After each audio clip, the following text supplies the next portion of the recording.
I think I'm the only person watching. No, there's some more. They're in Is the that chat. still They're in the is that chat still room. fucking for me? Say what? We're live, by the way. Okay, So excellent. stop talking nonsense.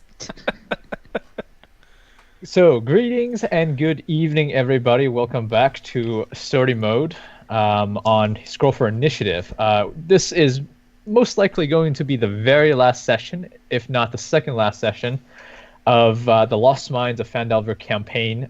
And oh man, a lot of stuff happened last week. A lot of stuff.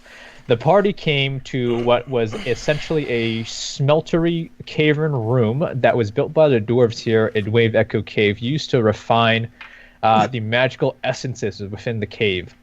And little did they know there was a flame skull that was guarding this room, and surrounding this room with the flame skull were about close to a dozen zombies. But they managed to fend off the zombies by fighting them in a choke point, and then narrowly escaping the flame skull, leaving it and fleeing to take cover and regroup, gather their breath before finding an alternative path. That flame skull did quite a number on the party and group themselves. Choosing an alternative path led them to a surprise, as Belle had tripped on a set of stairs, face planted, and alerted a barrack group of bugbears, about 4 or 5 of them. And having a long-hauled fight, rocks being thrown, and being surprisingly caught by Alex and returned fire. Things were going well until the bugbears decided to think a little bit more about their tactics, where they had one of them hold the line while the two that remained ran off to go seek assistance, get reinforcements.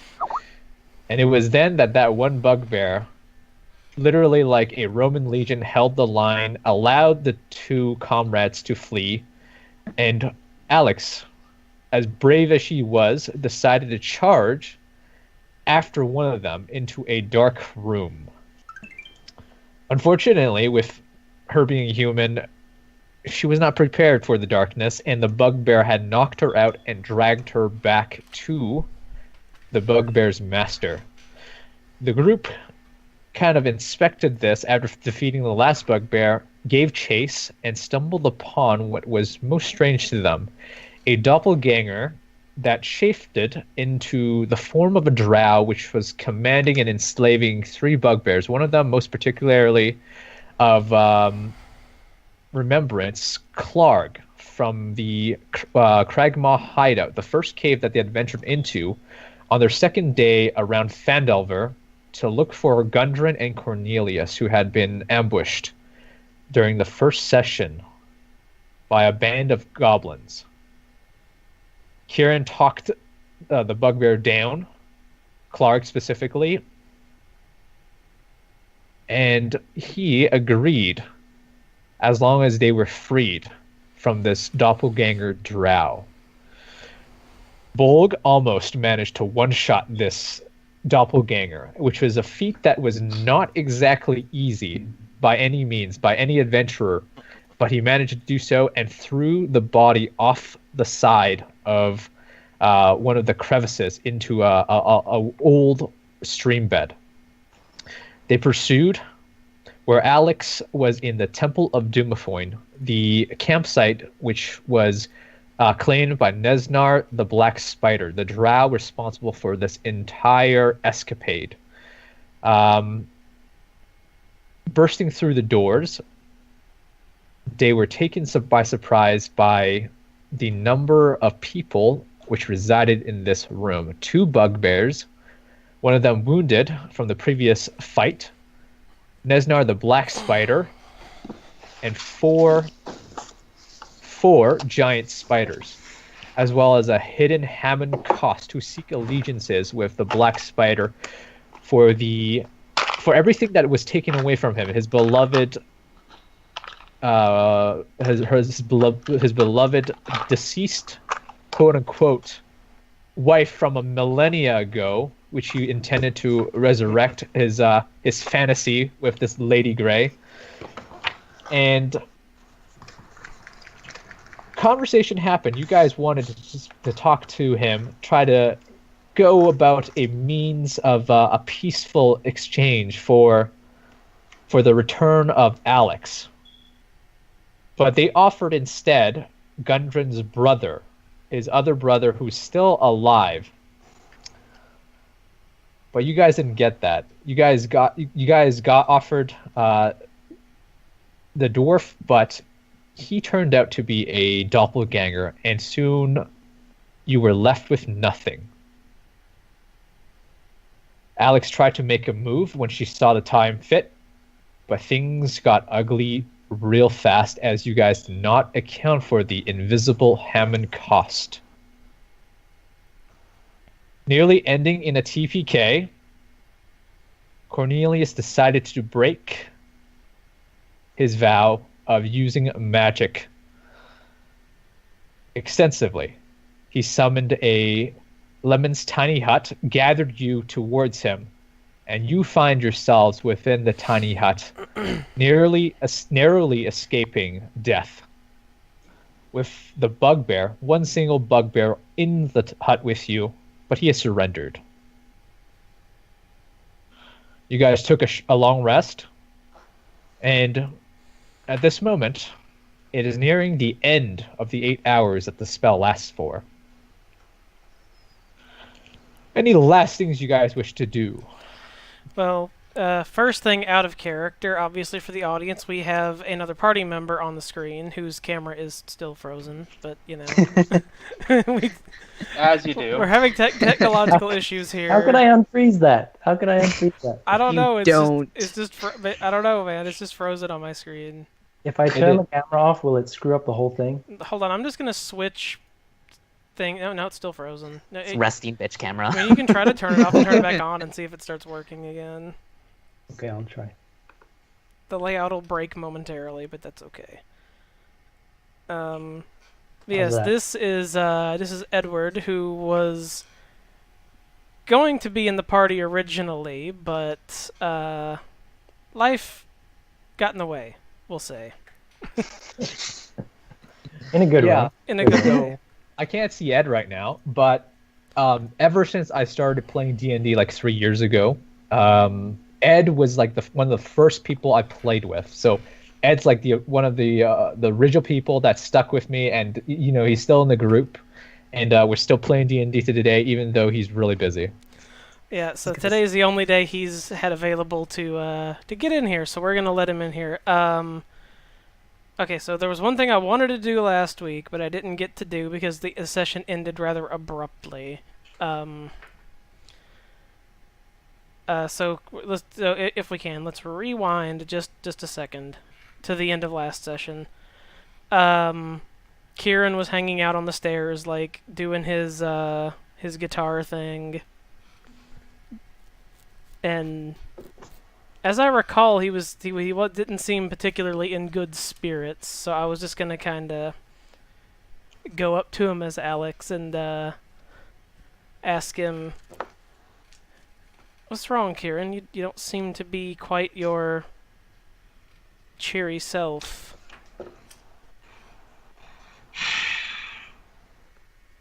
And then, given everything that's happened, could you really blame me? You almost died. We didn't know if you're okay or not, and well, the battle hasn't exactly been going great for any of us. Well, it's true, but I'm happy to be alive, and you were a large part of that.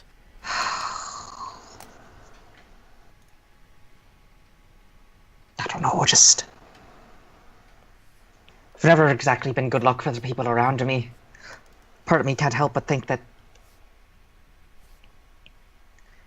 maybe I'm just a bad luck charm for all of us, leading us into danger. I sort of rushed through things to come find you, and when we did find you, I don't know. Everything fell apart so fast, I don't know. I'll just sit down next to Kieran on the stairs. Kieran, there's nothing you could have done. You did the best you could, but there's really no negotiating with Drow.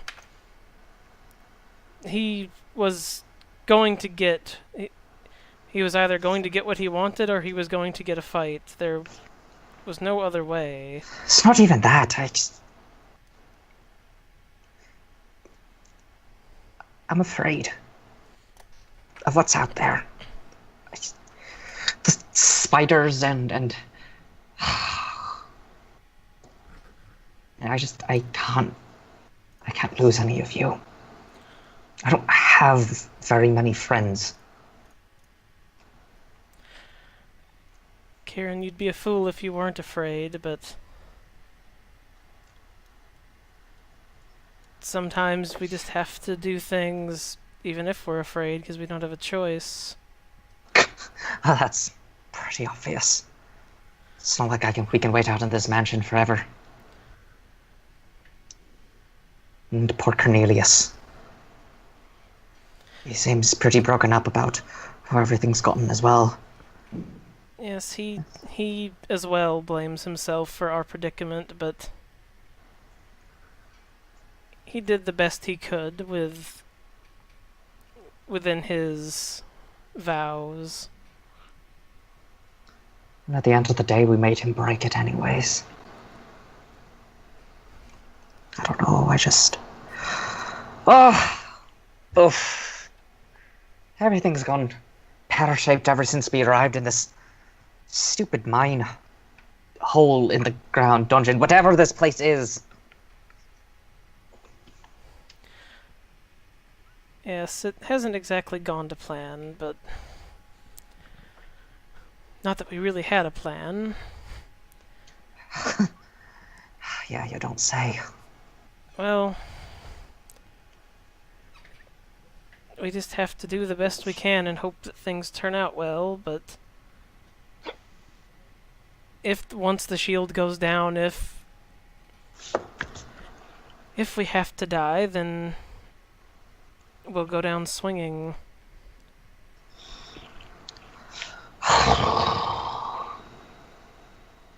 That's not exactly comforting, but I'll take it.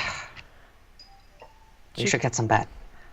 She just kind of pats Kieran on the head. I know it's not comforting. There's not much room for comfort in this situation. I'm not exactly the best with words like that. Oh, it's not your fault. None of this is your fault.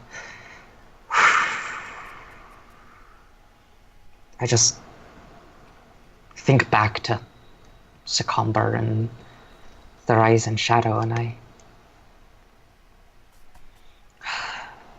I'm tired of friends and family getting hurt around me.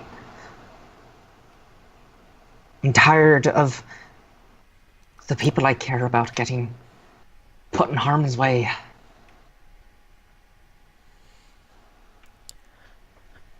Well, in our seemingly new line of work, that's just the norm. It just means you have to get stronger to protect the one next to you, and hope that they do the same for you. I don't know if I'm strong enough for that. Sure, I can hash out a good song, but what good does that do in a fight?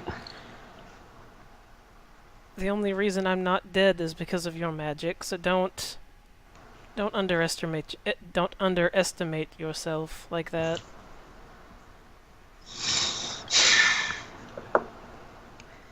He nods and continues strumming away at his ukulele. Thank you for that, Alex. You should go get some rest. We'll need all of our strength when the force field goes down tomorrow. Yes, well, don't stay up all night worrying yourself. It's no good if you're not prepared for what's to come. Am I healed up? Yes. Okay. So I will go to bed, and we can move back forward to where we were. We have a few... Actually, no, we can't, because I want to interact with Bolg. Oh boy. It's just like these like the screen fades to dark and we just move to the next room. To the And, next. like, This yeah, is like the Mass Effect, like night before the final battle. exactly. This is actually like a recollection of everything that happened the night before. Yes. Yes. Okay. So, Volg, you hear a small knock on your door before it opens just a crack, and Bell is looking in. Come in. He says, rubbing his temples. Oh, did I wake you up? No, I was in meditation. Oh, okay. I just wanted to say those bugbears sure can be nasty. Yes, they certainly can. Thank you for helping me out with the doppelganger earlier. Oh, well, I just did what I could to help. Helped out a lot.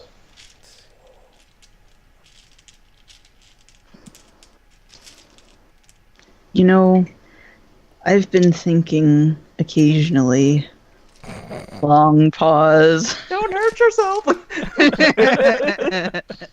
Not now, Kieran. Suddenly psychic damage. Psychic damage. He picks up the hammer and hammers downstairs where he and Alex are having a conversation. Go on, he says, turning his attention back to Belle. Oh, well, I was wondering, are there awkward feelings between us? You don't say. Not now, Alex. They weren't Yes, before, there are now. in a word, yes. This is how Alex and Kieran bond by like picking at the rest of the party.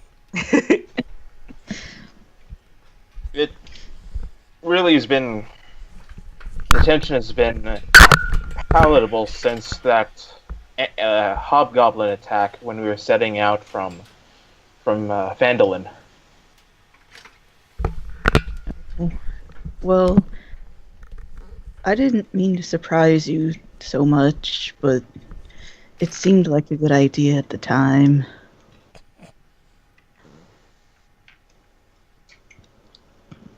I see. Okay. It was enjoyable, though. Oh, thank you. I can't say I have too much experience in that regard. I don't usually get to be close to many people like this. Cornelius is nice, but he's Not more the- a good friend. Not exactly the same way you would interact with me, I suppose. Oh, well, if you wanted. And Belle will just walk into the room and sit down next to Bolg.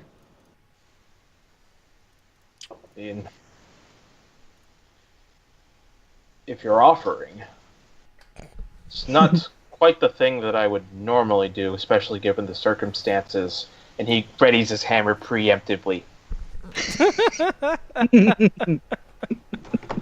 We didn't say anything. They're waiting. He's waiting for it now. Rule of 3, guys. Belle looks at the hammer and looks back at Bolg.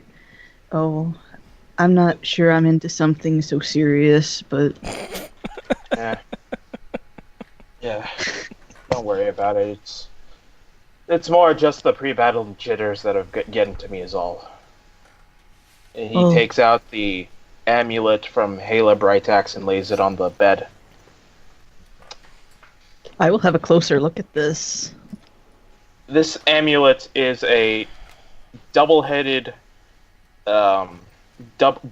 golden axe of dwarvish fashion that seems to be lavishly inscribed, very well taken care of, almost like an heirloom of sorts. On the front end, you see that it also has a small a hole that is connected to a hemp rope that acts as the chain. On the back side of the amulet, it says it has inscribed Meiri.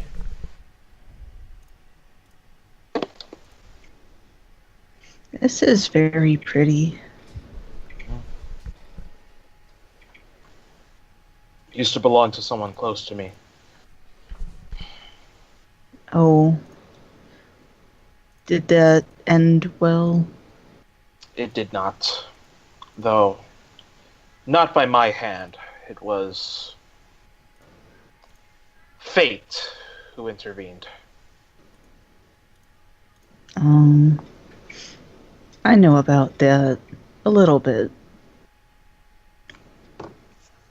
That's how I found my book. Is it now? There's lots of things in my book. I don't really understand a lot of them, and I don't know if Cornelius would even understand most of them. But sometimes it makes sense. It's come in handy quite a bit. A little. I wish it could help some more some days, but I suppose that's what everyone else is for. We're supposed to help each other, right? Right.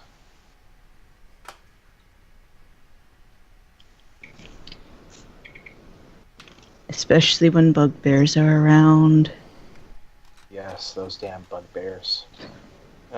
Come to think about it, both of us have not had very good experiences with bugbears in the past. Especially my head. Oh yeah, I definitely know what that's like.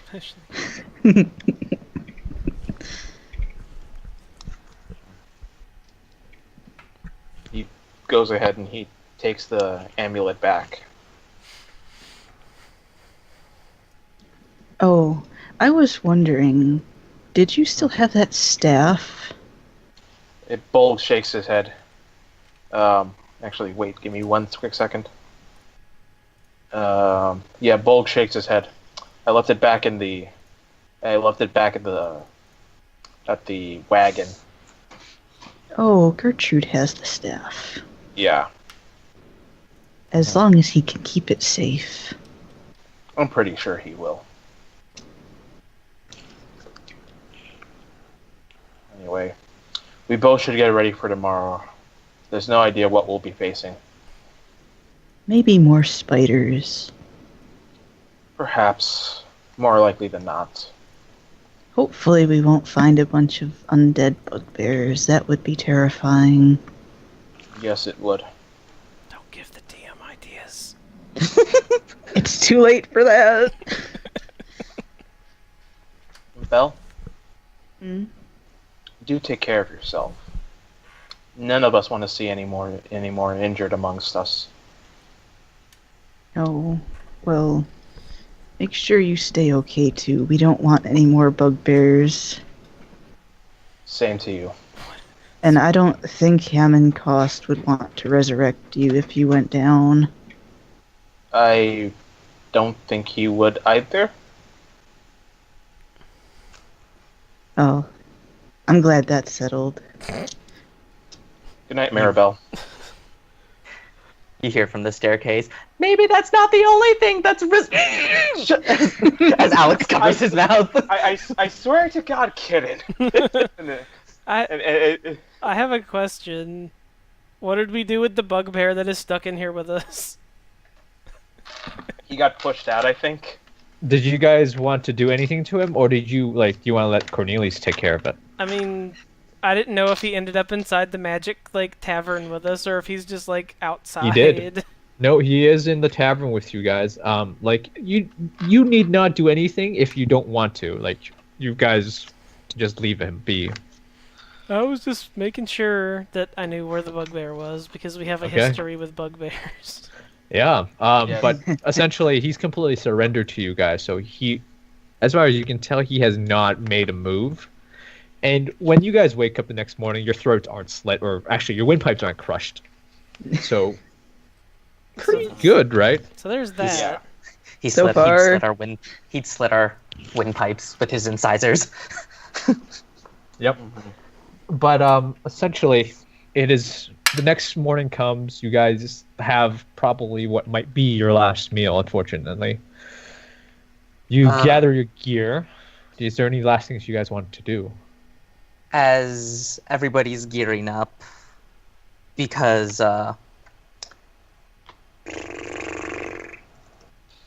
Kieran has, very little in the ways of what he actually has to put on. As everyone's still gearing up, he kind of sits down to wait for them to gear up and pulls out his ukulele, playing a small somber song while everyone gets ready. Wake up, say good morning to that sleepy person lying next to you. If there's no one there, then there's no one there, but at least the war is over. Lift your head and look out the window. Stay that way for the rest of the day and watch the time go. And just continues to sing until everybody's ready to get going.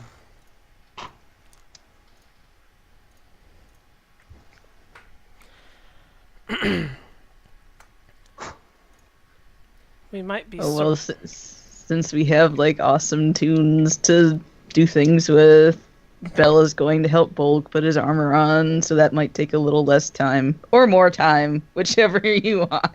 Or more time. Kieran finishes the song and then immediately goes to wow wow wow. I can feel you trying. As Alex digs him again.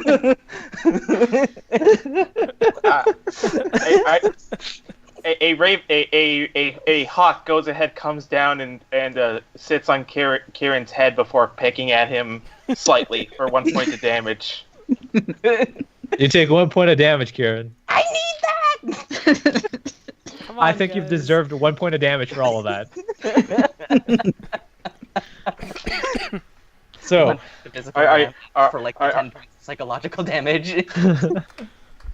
Are you done now?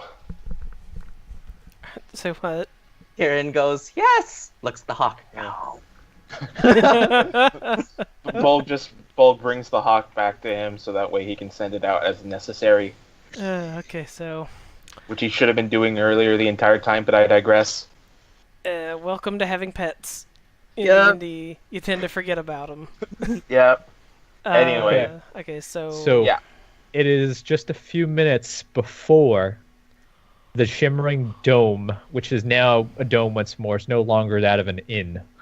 It kind of the inn just fades around you guys. But one thing is for sure about this inn: it's nice and comfortable, but hell, the walls are as thin as paper. Yes, absolutely. So whoever was listening on the outside could pretty much hear everything.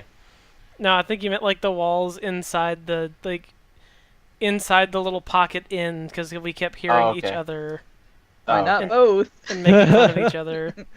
Yeah, suddenly having Cassius record everything that you guys have said. No. The wall comes down, he's sitting there with like a flashlight just moved back and forth. That was beautiful.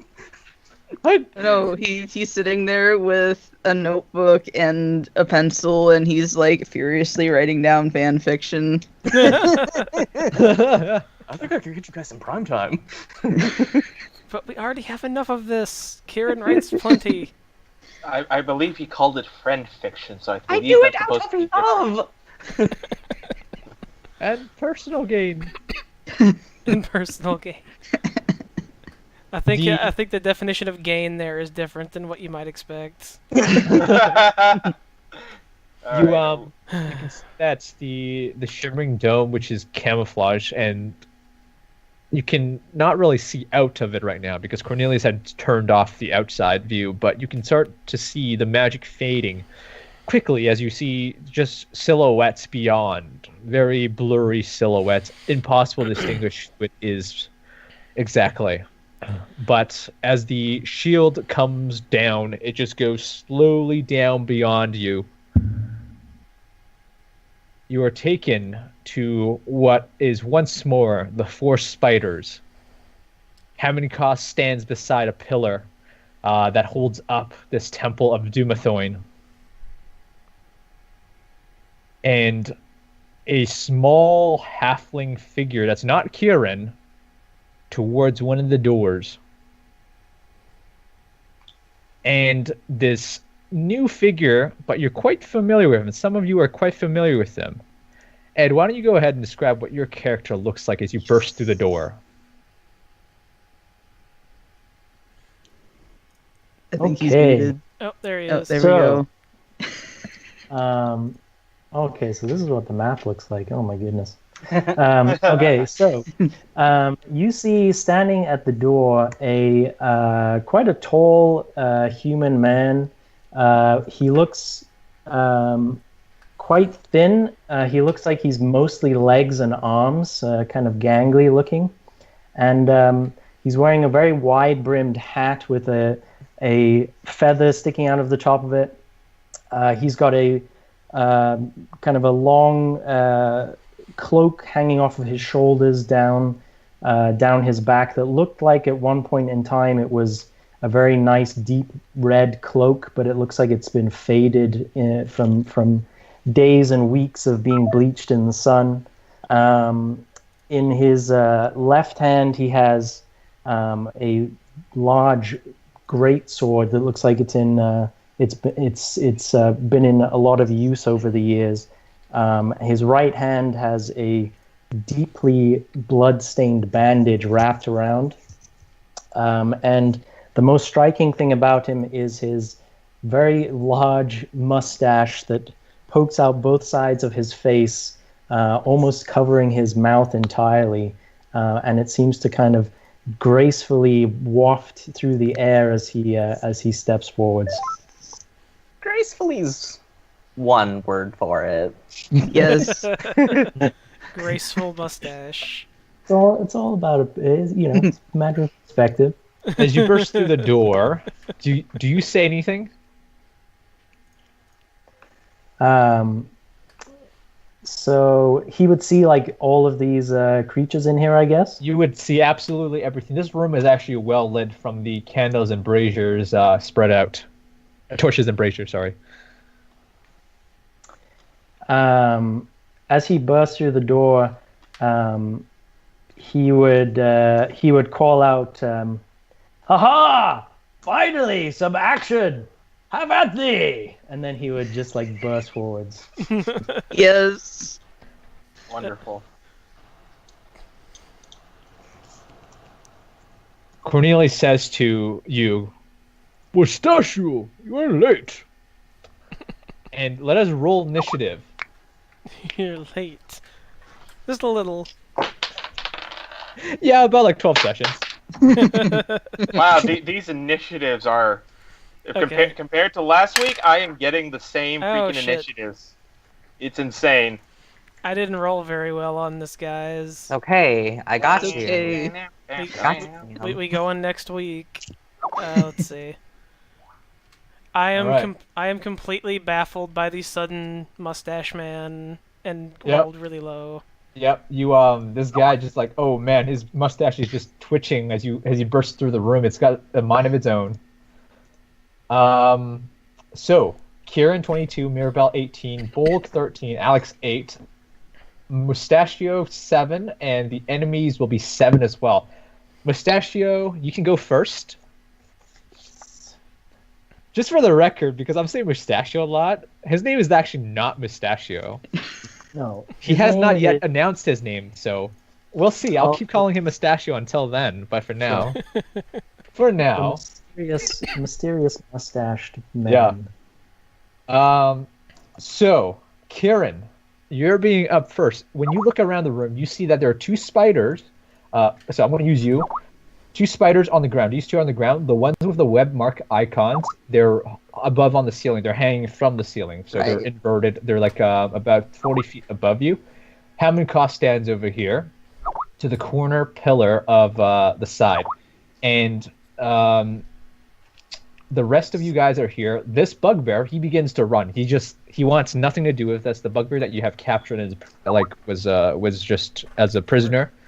He starts to flee away from you guys. He has no weapons, and he's just running towards the door where Mustachio has just bursted through. One thing you do notice, Kieran, however, is this is horrifically daunting to you.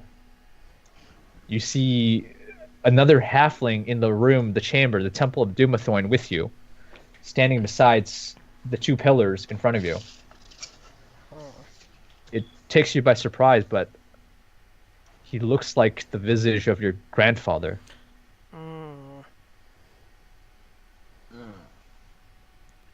Kieran. Or doppelgangers. Kieran notices this and you know what? Because, like, good play, not that I didn't make this, like, abundantly obvious that this would be a weakness, but I'm gonna waste my turn just sitting there to gawk at this, whatever this is. Kieran stands there, hands still on his rapier. Grandpa?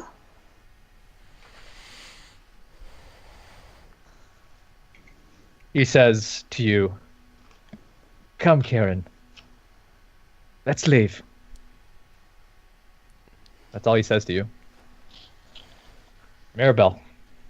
Okay. So we see Hammond Cost. Is that him up here? That is him up there. Okay. Is he beside the pillar or on top of it? He's behind. You can't. The pillar is connected to the top, so it's he's beside it. Okay. You can't. None of you can stand on these pillars until you break them. So until you break them, it's connected to the ceiling, so you're good. No, I don't want to break them. It's gonna end badly. I know it. Okay, so I am going to sort of just glance over at my good buddy down here that I recognize immediately, and then I'm going to go straight into business. I am going to pluck a strand of the weave, and I'm casting Phantasmal Force on Hammond Cost, so he needs to make an intelligence saving throw. Oh, man. Oh, that's tough. All right, let's do this.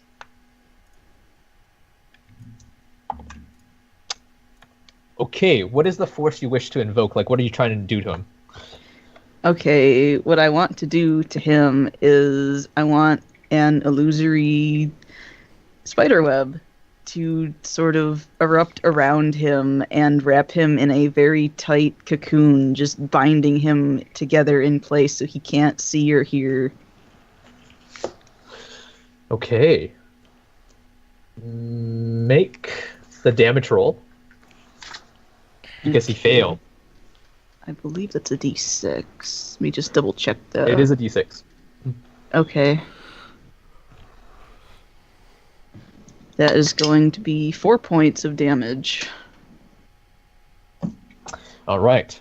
4 points of damage, and you can see that his staff, he's now wielding the black spider's staff, the dark metallic staff, and he immediately kind of just puts his arms together like he is in a binding, and he starts to just squirrel around, like trying to break through something, but he is clearly not bound in any way, but he thinks he is. Anything else you'd like to do on your turn, Mirabelle? Okay, so are these spiders on the ceiling or the floor? The ones with the web? The ones with the web symbols, they're on the ceiling, high above you, 40 feet. Okay, and then these ones are on the floor. Yes. So, what do I want to do? I think I am going to step over here by Bolg, between Bolg and Cornelius, and hope that I don't get eaten by spiders. So that will be the end of my turn. Okay.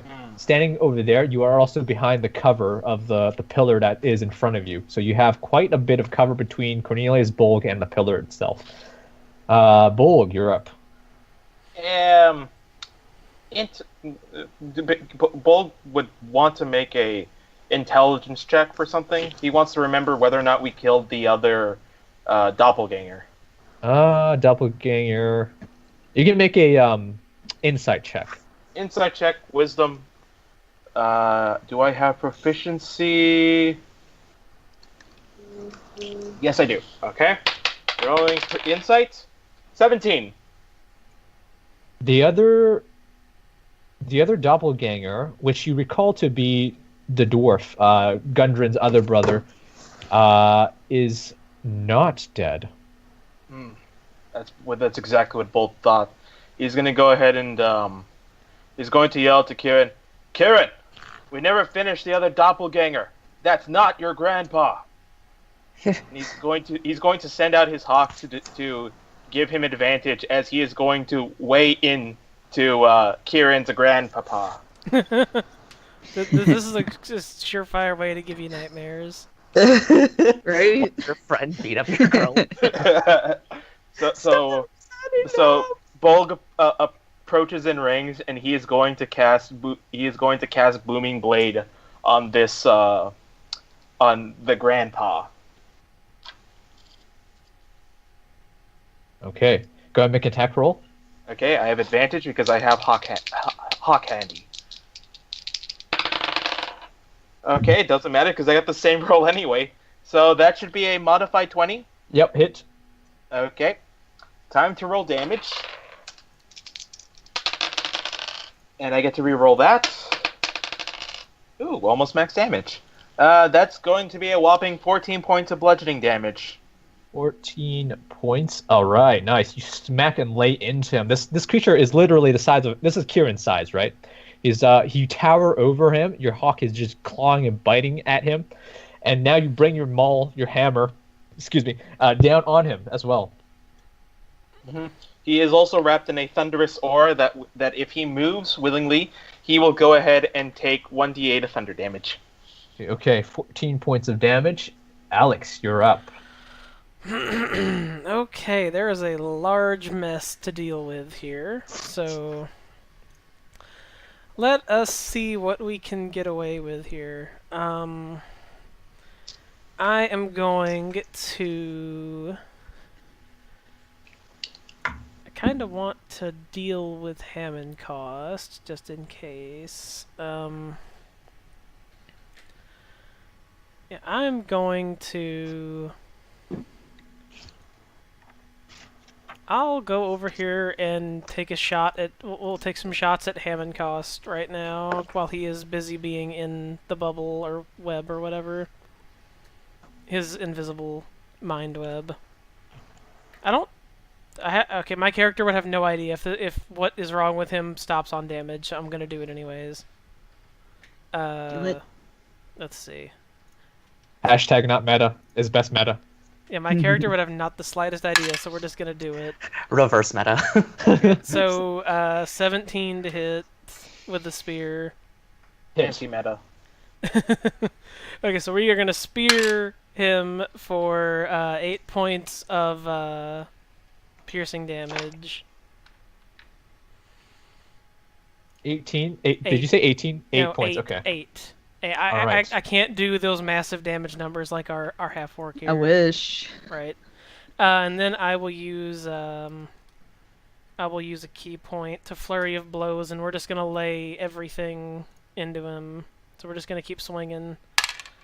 That's higher than the number I rolled before. It's a 16 on the die, so that's gonna hit.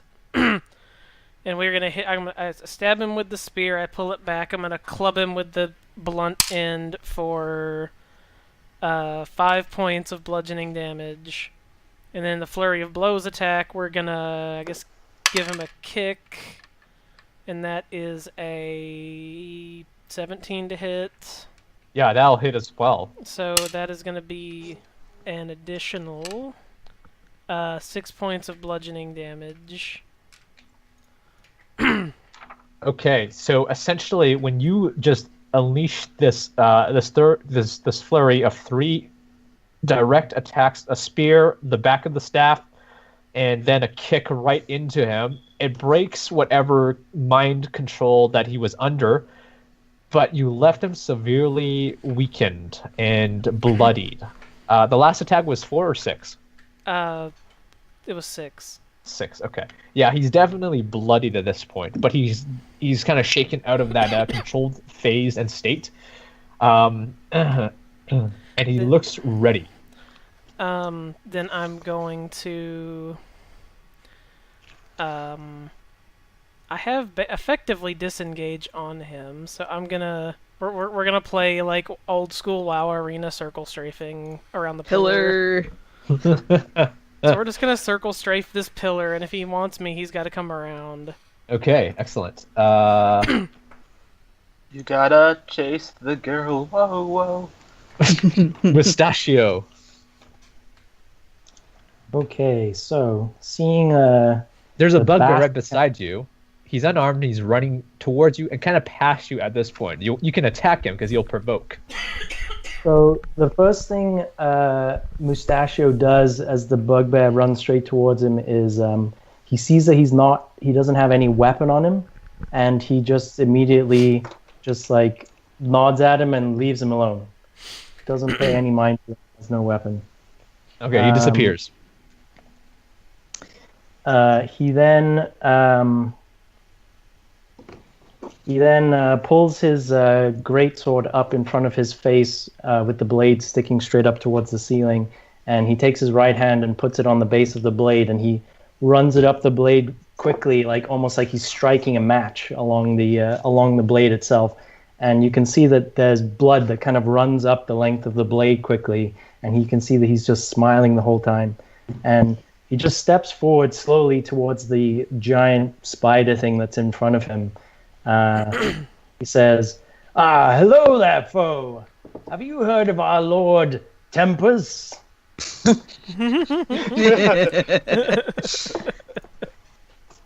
And he's going to walk forward, and he's going to, I don't roll. There we go.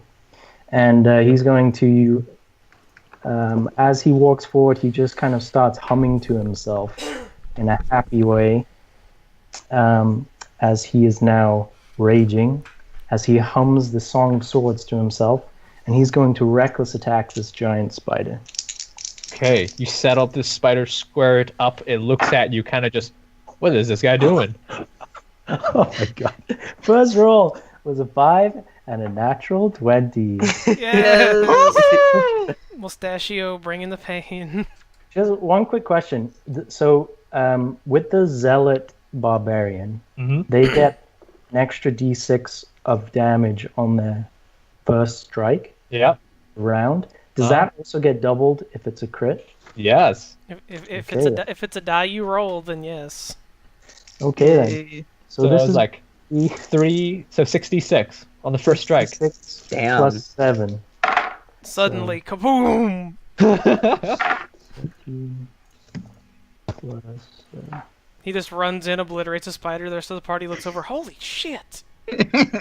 so that is a grand total of 34 points of damage. Damn. As the blade just comes right down across the top of his head, and there's almost like, as it impacts, there's like a flash of what seems like radiant light that almost like pierces along the edge of the blade, and it just digs right into the giant spider. Everyone make Constitution save. Besides Mustachio. Good Constitution save. Okay. Oh, hey, I wasted a good roll on that. Got 20? 21. 12. 12, okay. Terrible, but I have a question. Would I be able to see this because Yes. Cornelius is in my way? Yes, you would. Okay, yeah, that's below 10. All right, so Kieran and Mirabelle, when you guys look over at Mustachio and he obliterates this spider, this giant spider nonetheless, it's just a bright light. All you see is the spider's gone. It looks just like, see, like, sorcery. The ground is like smoking. The ground is literally smoking. It's like taking a giant holy shoe to a spider, and it's gone. Did you shout out "Brave little spiders need to die"? This isn't a little spider. It's What little else do you want to for do there, Mustachio? So I will move over to where Bolg is, like across from Bolg over here. Okay. All right. I'm going to Excellent. go ahead and say, Hugo, you son of a bitch! And I would like they to use slam my hands reaction. together over the top of the Oh, halfling's the head. top. Oh boy. In another context, that could be very weird. I What would do you like want to to use use my your reaction to shield Barney's eyes from the carnage. Absolutely. Okay. Yep. All not 8 want- of them. Do not want. All right. If that's the end for you, Hugo, it is the enemy's turn, in which the enemy will slowly creep over the ceiling, come over here between the two pillars, and slowly, with a silk strand of web, just lower itself down to you, Mirabelle. And it's going to attack you by using a bite attack on you. Bring it. Okay. Oh, fell out. Bite it back. It's going to be an 16 to hit on you, Mirabelle. That will hit. And it does 9 points of piercing damage as the fangs sink right into you, and you need to make a constitution save for real this time. Hopefully that'll be better than the last one. Oh, no, it's not. 13. 13, you feel the venom inject into your blood, but your tiefling sort of heritage kind of fights it off. It just boils off the venom. At that point, the next spider on top of the ceiling will move towards you, Alex, and it's going to try to defend its new master now. And it comes down, sinks into you. It's going to try to ensnare you with a web charge. It doesn't need to come down, so it's going to stay on the ceiling and fire a web at you, so that you're going to be restrained if it hits. Does a 15 hit? No. Okay, the webs stick along the shaft of that column pillar, and it misses you, so you are good at this point. We'll see about that. We'll see. You are not going to be targeted, as Hugo is the destroyer of spiders. He has earned himself a new title. Yes. I'll add it to the list. Towards you, the spider is now angry and vengeful for having seen its spider brother destroyed. It's going to attack you with a 16 to hit as its fangs come towards you. Spider it has loving advantage, loyalty. remember. It has Oh advantage, yes, remember. advantage. Thank you. But does a 16 hit, or is that not high enough? Yeah, 16 hits, yeah. Okay, 16 hits. You need to make a Constitution saving throw, or you'll take 7 points of piercing damage from the fangs alone. Half I because got a you're 12. raging. I got a 12 on the con save. 12 on a con save. You are good. You are not taken by the venom. You are raging, and your mustache is twitching, and all the good stuff is happening to you right Just now. a reminder, on half damage, do you round up or do you round down? You take the lower number. Yeah. So, Good. that's turn. Hammond Cost begins to gesture a few hand movements as he channels a fireball, and he lobs it over to this area right here. It's going to hit all you guys. So you, Cornelius, Mirabelle, Cornelius, Kieran, and Bolg needs to make a dexterity saving throw as it explodes Yeah. with a radiant fire. I'm glad I got out of the way. Bad at math. How much is Nope. that? I'm going to take the full hit of that one. So 17. am I. 17. Okay. I mean, you'll take half anyways, because you're a tiefling. Keep going. What is your saves? I got under a 10. 10. Okay. Kieran 8. 17. 8. All right. So Kieran's the only one that saves from that, unfortunately. Where 10, 15, 20, 24 points of damage if you did not succeed. 12 if you succeeded. Jesus Christ. That's already so much. Crap. Yep. Welcome to fireballs at low level, boys. Welcome Yep. to fireballs. Everything is hot, hot, hot. This is why I did not want... I should have let go of my hammer so that way I can cast Absorb Elements. Yeah, so the fireball explodes around you guys, and it engulfs you all in flame. Let's see. Doesn't it friendly... No, does it friendly fire on the spider? It's above the ceiling. Oh, okay. This So- one's not. This one came down and bit me. Oh yeah, you're right. You're right. I should move that marker.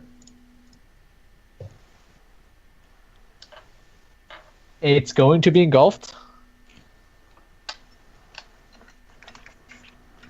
Actually, it takes a bunch of damage, and is not dead yet, but it's very burned. It seems like Hammond Koss does not care about anything besides destroying you guys for having destroyed his beloved.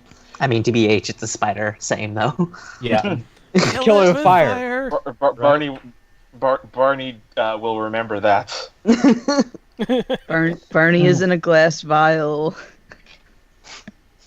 Okay. Safe. So with that, Cornelius heads over. The grandpa is not going to take an action. He'll take an action in a second. Cornelius is going to cast a firebolt as he takes a staff outwards, and he's going to throw a firebolt towards a spider that you guys are headed towards now, because he has perfect sight to that one. Why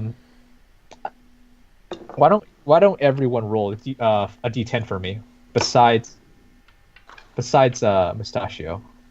Okay. Because I don't like Mustachio. He destroys spiders. Gonna be a 1. Hey, It's I made up for that. I got a 10. I got a 9. 11, I got 9, a 20. 6. A 6? Okay. That spider beside you just engulfs in flame and is burned to a charred crisp. Huzzah! Well, we have a meta-wise, we have a general idea of what level Cornelius is. I got no idea what you're talking about. No, Moving clearly he on. gets magic perks for being old. Exactly, he's just old. Moving on. Now, Kieran. You see that your grandfather has just been pummeled and raked at by this hawk and Bolg. And he says to you, Kieran, don't let them hurt me. And he's just being pummeled to the ground. He actually will not fight back, and he goes into a prone status.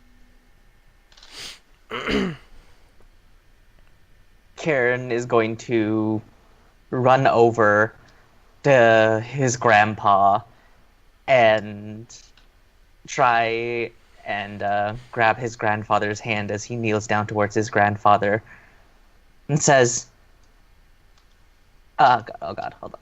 No, wrong. Okay, sorry. And he's going to say, oh, Grandpa, no, stop! Hey. It's just like all the orcs back in Succumber, always hurting you. I just want to get out of here, Kieran. Let's go home. Don't let him hurt me. Do you remember, Grandpa? Do you remember our home? On the outskirts of the city? We can go there. He reaches for your hands. Take me with you, Kieran. I just want to go home. Kieran takes his hand and says, my grandpa would have known we never had a house on the outskirts of the city. He always wanted one, but we never had one. He looks at you. And you know that he screwed up. I'm going to use my action to drive my rapier into him. Excellent. Advantage. You have advantage. Prone. Which, FYI, was also me trying to be like with the orcs thing too. Remember all those orcs that hurt you? Just trying to be like test him. Oh. That's a nat 20. Finish him. It's just story nat 20. On my first roll. Okay. That's double damage die, right? 2d8. Okay, that's going to be 16 points of damage. I rolled 5 on both of my damage dice as Kieran stabs his grandfather. And even though there are tears brimming on the corners of Kieran's eyes, he says, my grandfather died. My grandfather died a long time ago.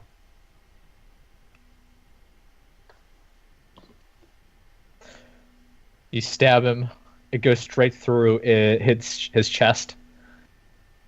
but the skin around his body starts to morph out of your grandfather's appearance, and it starts to take on that gray-skinned creatures once more. Mirabelle, you're up. All right. I'm sort of shaking off the rest of that fireball, and I'm now looking back towards Hammond Cost with a vengeance. I'm going to cast Hex on him. Okay, you cast Hex. I will Hex his dexterity because he doesn't. I'm assuming he's not a very strong man. Classic wizard sort of thing. Sure, you can imagine that. Secretly, he's ripped as hell. Muscle wizard. Why are you so strong? What do you think I did in my spare time? Emptied wells with a bucket? Okay, so I'm going to Hex him, and then I'm going to hopefully shoot him with an Eldritch Blast. All right. Kieran, the correct answer was Kieran, the correct answer was fantasize about that girl with the bony legs. Mark that down. I don't like this. Six. Does an 18 hit? 18 absolutely hits.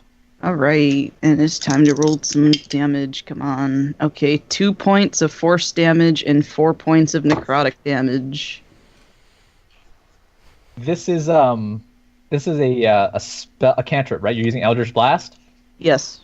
Oh, I need to. I don't know if I. Okay. All right. What's the total? Total is 6 points of damage. How do you kill him? Yes. Belle sort of dusts off her arm after the fireball and gets her hand stuck on the spider's mouth for a second. That's still biting her. And then she will grab a piece of the weave that is near the spider's face and just sort of tug on it. And you see Hammond Cost just sort of look down at his chest, and nothing seems to have happened outwardly. And then he just sort of collapses completely dead because the Eldritch Blast blew up inside of him, and he is missing a lot of internal organs now that no one can tell. He stumbles forward, one hand on the pillar, before he just collapses to the ground and face plants, looking towards you, Alex, as blood just pours from his mouth. That's pretty. I'm helping. What do you do, Bolg? Okay, Bolg is going to first put a hand on Kieran's shoulder and appreciatively say, "That'll do, Kieran. That'll do." As he goes ahead and he's going to leave the doppelganger to Kieran and Hugo before moving his hawk Rasheen to help him attack the other giant spider. Okay. So he's going to go ahead and provoke opportunity if the thing wants to try. Probably not. It's on the ground. It's kind of prone, so it's going to avoid that. As a bonus action, he is going to use Second Wind to give him back some health. All right. Okay, he gets 8 points of health back. He is just slightly above bloodied now. Before going ahead and laying down the hammer on this beast. And he's having Rasheen help, so he has advantage. Excellent. Mm-hmm. This thing is probably missing a couple appendages because of that fireball. So it's absolutely bloodied. 15. 15 hit. Awesome. Rolling 2d6. Ooh, that one did not fall off. Ooh, that's almost max. 15 points of bludgeoning damage. How do you kill it? He just goes ahead and just bashes the creature's skull in, forcibly removing it from the rest of the appendages as they are stuck into the ground, almost like leftover skewers from a buffet. Oh no! Oh no! It dies and kind of just squirms, as it has that reflex where it just twitches after death. Alex.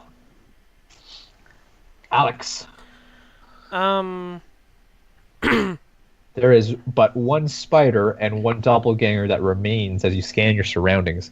Hammond Koss stumbles one step forward before he passed out and died from unexplained injuries. I'm just gonna, like, kick the staff that he was holding, like, off in this corner somewhere.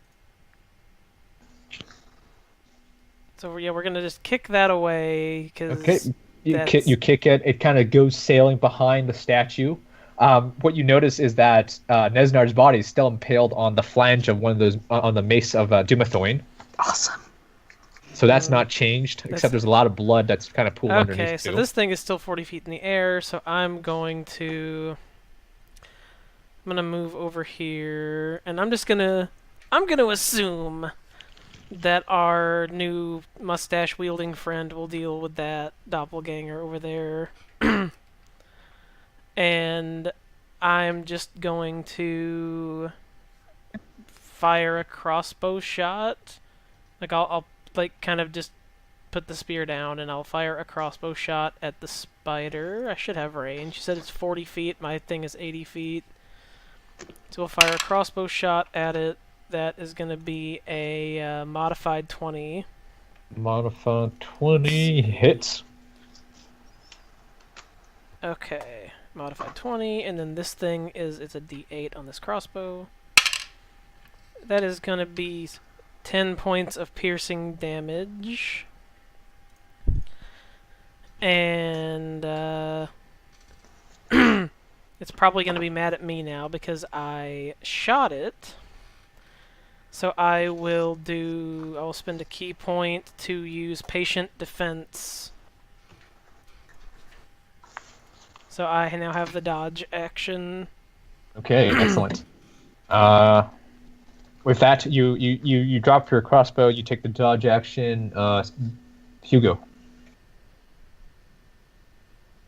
Okay, so he walks over, I guess, as this thing is still shifting from the old man into this gray skinned kind of humanoid. And he looks at Kieran and says, "Oh, Kieran, what did you do to this thing?" Kieran narrows his eyes at him. Bradley. He just kind of like peers back at you through his squinting eyes. "Kieran, are we killing this thing? Sorry? Are we killing this thing?" Kieran still has a rapier inside of it. "Oh, no. I just stuck my rapier inside of it because I thought he would look really pretty on the inside." Twist. Excuse me. He just says, "I missed your sense of humor," sarcastically. And he plants both of his legs like in like a pretty wide, awkward stance. And he just lifts his blade up as high as he can in the air and just like brings it down almost like he's chopping wood. And he's like not even looking down. He's just swinging as hard as he can at the ground. And he's gonna reckless attack this doppelganger. All right, reckless attack on top of prone. Excellent. I like it. I like your style, Mustachio. Okay, so that's a 23 to hit. Yep. And that will do...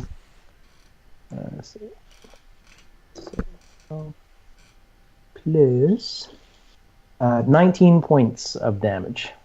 Holy crap. I wish I had Ed's D6s. Damn. Hey, Hugo, how do you want to kill it? It just basically just like... It still has the rapier in it, and it basically just like hacks it completely in two pieces. The blade almost like dings off of the flagstones underneath it. And he just kind of stands up after with the kind of blood sprayed on him. And he looks around for his next foe. Kieran looks down at his stolen kill, then narrows his eyes back at Hugo. "Bradley." Hugo twiddles his mustache and kind of laughs at Kieran, and that's the end of my turn. All right, excellent. I twiddle my mustache as a bonus action. You're covered in a gray spray of ichor, not that of human blood or like humanoid blood you're typically accustomed with. At that point, there is only one creature left, which is a spider above you guys. Oh, actually, sorry. Yeah? I would have moved towards it and Oh, basically okay. probably stood close to where Alex is. But he doesn't really know Alex, so he's just gonna kind of move over towards where she is. All right, the spider is on the ceiling. It will start to run because all is lost. There are just smoldering corpses of spiders everywhere. This is the only spider corpse that's not burning right now. So, 1, 2, 3, 4, 5, 6. 1, 2, 3, 4, 5, 6. Dash is out of the way. It is gone. Just like Kieran just making sound effects as that's happening. Yeah, it runs. It won't attack you guys, but you guys you can do whatever you want to it, Kieran. No, I'm done with it. Okay. I don't care. Alright. But Kieran is going. Wait, are we done combat then? Because that was the only That one, was right? the last thing. That was That the was- last thing? That was the last thing technically. So if you want to act out of combat, we can. So Kieran is going to go up to Brad. Oh, wait, actually, everybody continue on without me. I will be back in a bit. Okay. Okay. Belle will hobble Wait, hold on. past Bolg.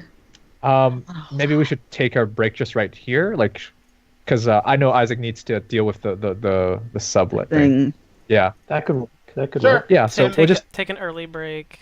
we'll just take an early break right here. We'll come back in like 10 minutes because Isaac needs to do something important right now. We Okay. we can BS with chat. Yeah, just chill with Chad. Talk about stuff. I need to help Isaac out too, so I need to be back as well. All right. Okay, so we'll just I will be right back in one hot second.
right.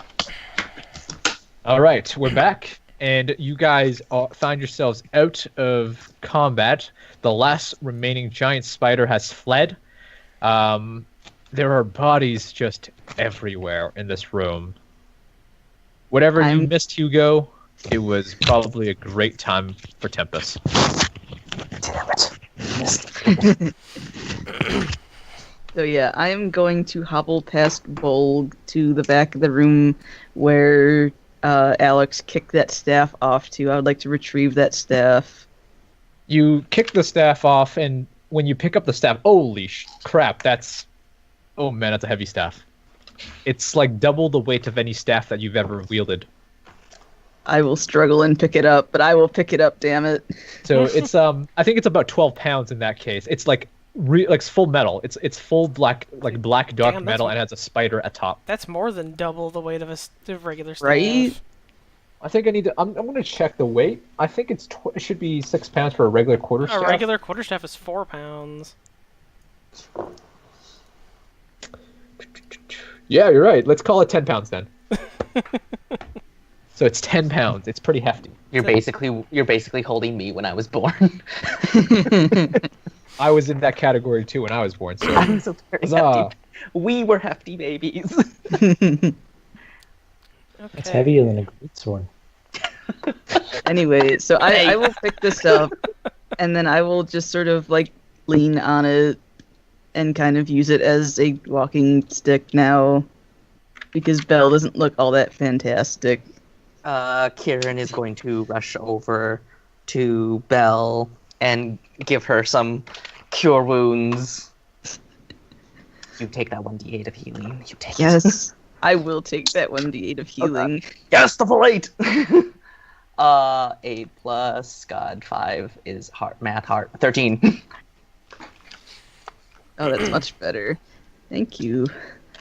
I got you, fam. As Kieran rushes over and places his palm on her to help heal some of the wounds, he turns back towards their mustached accomplice and kind of narrows his eyes a little bit. So, what are you doing here, Bradley? While you look over, he puts his greatsword back into the sheath that's on his back, and you can see the neck of his lute sticking up, kind of like in the opposite diagonal above the other shoulder, and he kind of tightens the bandage on his right hand again, and kind of tightens it up to soak up the blood that's kind of dripping off his palm, and he says, "Well, I was a little bit late meeting you for the job, but seems I caught up with you eventually." Kieran makes his way over and just looks up at him and scowls, and he drums his hand along the neck of his own ukulele, and this almost looks vaguely like a standoff to anybody who's watching, but with musical instruments. As Kieran looks up at him and says, "Late as always. You never were exactly the responsible one." "Well, I've been busy. Seems I got a bit sidetracked and had a bit of an adventure of my own." Kieran, Did you bring back anything fun? Oh, did I? Asking the hard questions. just a few of these scars. Really, they are. I'll just look around. Well, it seems everyone else is already acquainted. Kieran looks over at Alex and says, "Sorry, Alex. This is Sir Hugo Bradley." He interrupts you right as you're about to pronounce his name, and he says, "Of course," and he goes into a long bow in front of you and pulls his hat off of his head. You can see his blonde hair tucked up underneath. He says, "I am Sir Hugo Bradley, Knight of the Order of the Steel Fang, Cantor of the Song of Swords, Champion of Tempest and his red right hand, The North knows me as the Scarlet Sword. The South knows me as Sir Bradley the Brave. And I'm the 3-time winner of the Moonstone Mask Most Luscious Mustache Contest. But you may simply call me Hugo. And he kind of flourishes his hat a little bit. As he bends down and takes off his hat, Kieran just looks bewildered and frowns at him. How does your sweat smell like cinnamon? That's quite the list of titles. I'm Alex. I'm just your regular old Ilmatari who has somehow gotten wrapped up in all this madness. Ah, an Ilmatari. On an adventure such as this. That's quite unusual. Yes, well, when I got sent on this, they said, "Oh, you're just helping with with having, opening a mine." I thought I'd be, doing chores or something, not being dropped into life-threatening situations every 5 minutes. I think looking after me and Kieran is a chore. Kieran, possibly. Not you, my dear. I'm a gift, I'll have you know. I'll just pat Kieran on the head. The real gift is the apple chips. See? She I knows thought it something I'm not. I thought it was the peach cobbler you two were planning on making. Oh, that's Straw. true. It was strawberry rhubarb, you barbarian.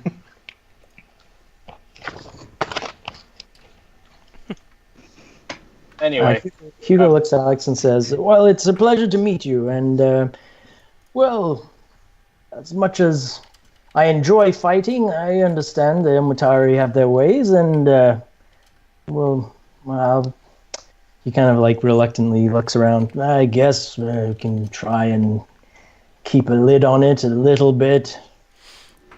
Yes, well, there's what the teachings say, but unfortunately, it doesn't quite play out in practice quite so well. I've been trying to, but it's hard. There's lots of missing limbs and other things. I try to give mercy to who I can, but looking over at the now, dead Hammond cost, some people prove themselves a bit beyond redemption.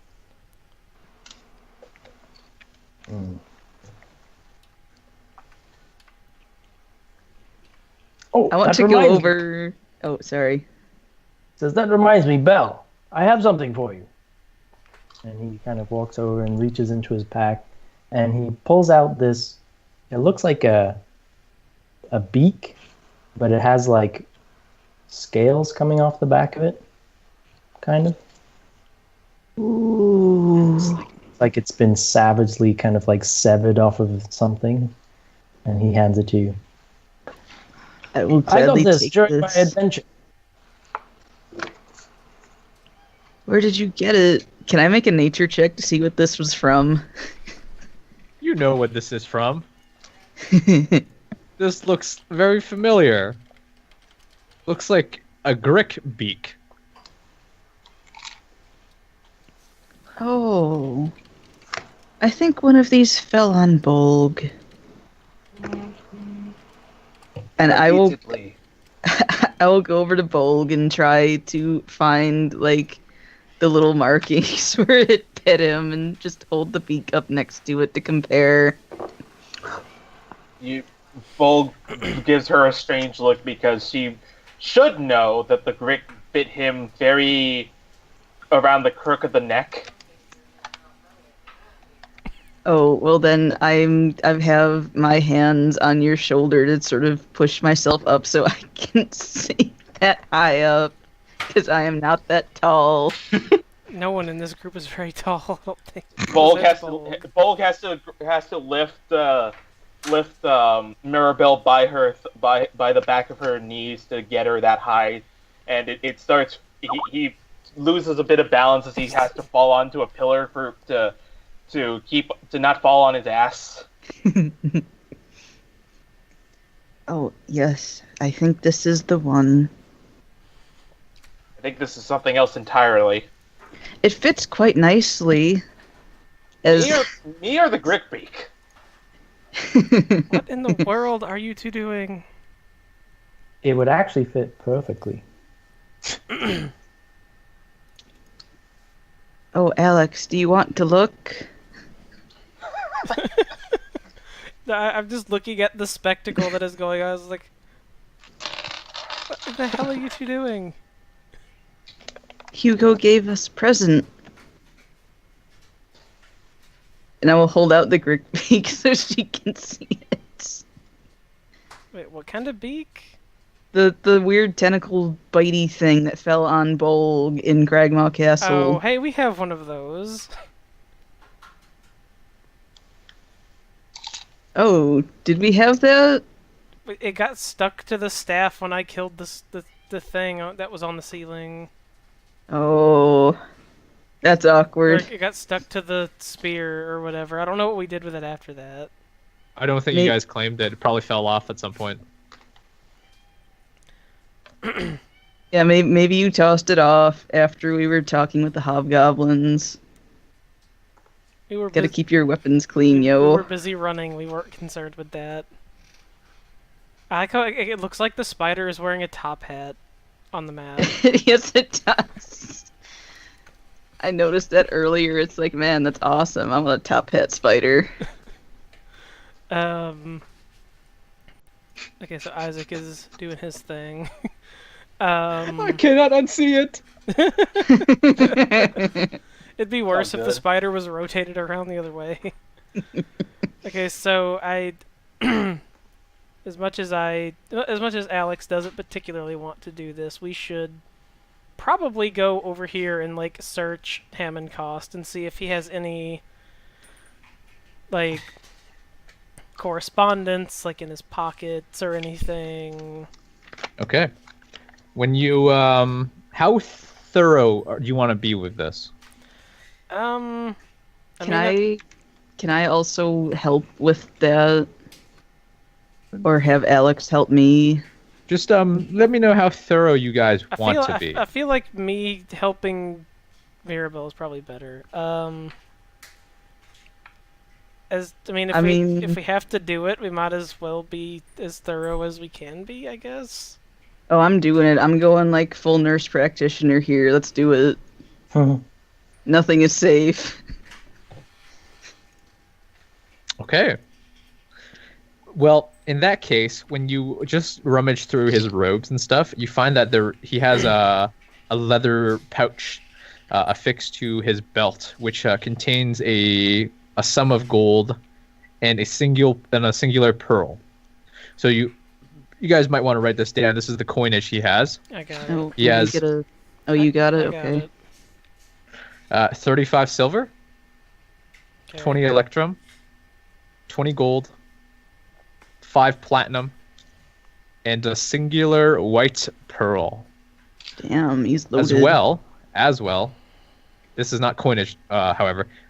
He has a potion of healing and some sort of scroll in a bone tube, as well as with him a tiny jeweled box, Let's see. which contains some sort of ring. Okay, scroll in bone tube and he's a jeweled box. Jeweled box with ring. Mm-hmm. Some sort of ring that's just kind of placed on a cushion. Okay, there's all that stuff written down. That's what you find on Hammond Cost.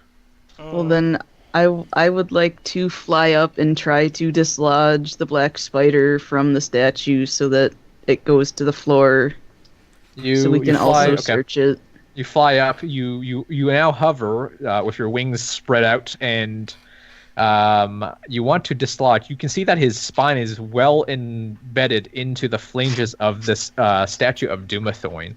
And let me just give you a description of what you see, like of the statue itself. So, when you come and you stare straight into the statue, you see that this is a 9-foot tall statue of a dwarf who is seated on a throne, and there's a mighty warhammer across his lap, and large emeralds are gleaming from his eyes. Make a strength check to pull strength check. The black spider from the flanges of this Warhammer mace. Dude, I got this. Can I try to use this staff to like pry him off too? Yeah. I'll give you a We're doing +2 it. bonus. Yes. While this is going on, Hugo walks over to Cornelius, and they just start like kind of catching up. You see that Cornelius is just sit at the base on top of the pillar, the base of the pillar. And you can see that he's kind of just in thought. He has his pipe out and he's smoking. You can see that each puff, the embers and the tobacco within the pipe just glow, and he exhales outward. This is how he thinks, essentially. You've known him. This is how he thinks. And you can see that he has that 1,000-mile stare in his eyes. What is your role, Belle? So I'm up here next to the statue trying to pry it off with the staff, but with very little luck. I'm just sort of getting it messy. I got a 2. At some Yep. point, What's a +2? That was with the +2 to cancel out my -2 strength modifier. I got a 2. you kind of drop the weight of this staff, this black metallic staff with a spider on it. It's unwieldy. It's not normal for a staff to be this heavy. It's probably made of some like really cool metal or something. But you drop it, you hit Nesnar, the black spider, like, and you can hear it, just his body gets sliced through the flanges of the mace. It erupts through his abdomen, and you drop the metallic staff, and it just clangs on the ground. Everyone is wrung and shook by it. Oops. You got the body more stuck, essentially, is what happened. Mirabelle, do you have to make such a mess? Well, I think I'm committed now. Can I start Eldritch blasting at the body to try and just sever it in two so it falls off? Does anyone want to stop this? If not, let it be done. But Volg is going to suggest something else. Mirabelle, let me try. This seems exceedingly disrespectful. He did try to kill us. Yes, but we don't need to desecrate the body either. Oh, I suppose we shouldn't get the statue more dirty. It hasn't done anything wrong. Yes, that's one way to look at it. Volg's gonna drop as much gear off of him as he can and try and climb up the tower to go ahead and push the black spider's body off the statue. Okay, so just make one athletics check to climb. Okay. This is for climbing. That should be easily over 15. That is officially a 17. 17. You scale to the flanges of the mace really easily. You sit upon the lap of Dumathoin, and you can see with his emerald eyes, he's actually almost like looking straight down at you and his mace, and what's happened almost desecrated the statue of him. But you get up there, you remove the body. How do you throw it, or you like lower it down, or what do you do? Yeah. He's basically just gonna dump it. He doesn't have any of his rope materials on him, so he's just gonna yoink it offside the mace and let it fall to the floor. His body just falls to the ground and essentially just spill out his contents as it flops. And Volg is going to mutter an apology underneath it and climb back down. Okay. I would like to use prestidigitation to clean off the statue. You clean off the statue. The blood, the blood just moves down to the bottom of it, and once more the statue glitters with this polish. It seems it hasn't been cleaned in like centuries. Dust kind of just pops off of it. And once more, those emeralds within its eyes just glisten. So, with Nesnar's body on the ground, covered in absolute blood, his robes are ruined. I helped. I don't know if helped is the right word. Bolg is going to go ahead and try and search what remains he can on the black spider. I kinda- will do this as well, / help more. When you look around through his body, you find that he carries with him, sort of affixed to a singular iron loop, an iron key, with a head shaped like an anvil. You also find that he has acquired some treasure, which is sort of that of almost like a small sack. Like this is a fairly heavy sack, and it's affixed to his belt pouch. You find here's some more coin if you want to record this. Matt, you ready? Yep. 190 electrum, Okay, Woohoo! 190 electrum. 130 gold, Damn. Okay. 15 platinum, Okay. and 9 small gemstones. And these gemstones aren't particularly much value. You should write this down. This is 10 gold pieces each. They're not very pretty gems. Okay, 10 each. And also, one last thing is a dwarven ale mug Okay. hammered out of solid electrum. It matches the coin that you had just picked up, and therefore you know it to be pure electrum.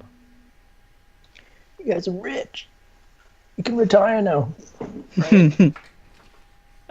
Okay, I got all that written down. We'll figure that out.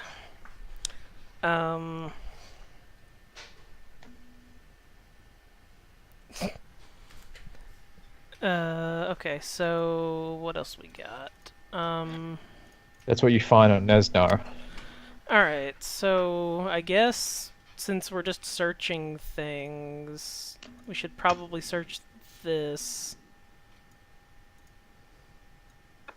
Maybe we should probably look on this table here and see if... Alex isn't really looking for treasure, she's just looking for any like letters or like anything that the group should be really, concerned with concerning the, task at hand.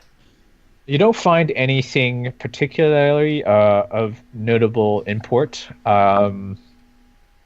You find that there are just drawings or scribblings of notes, and he's essentially got this far because of the research that he's done into this place, the people, the contacts, the minions that he's hired to do the rough work. That's everything you know so far has led you up to this point. Employment of Clark, King Groll, sort of thing, etc., etc. Yeah. You do, however, find that you do find 2 uncommon healing potions.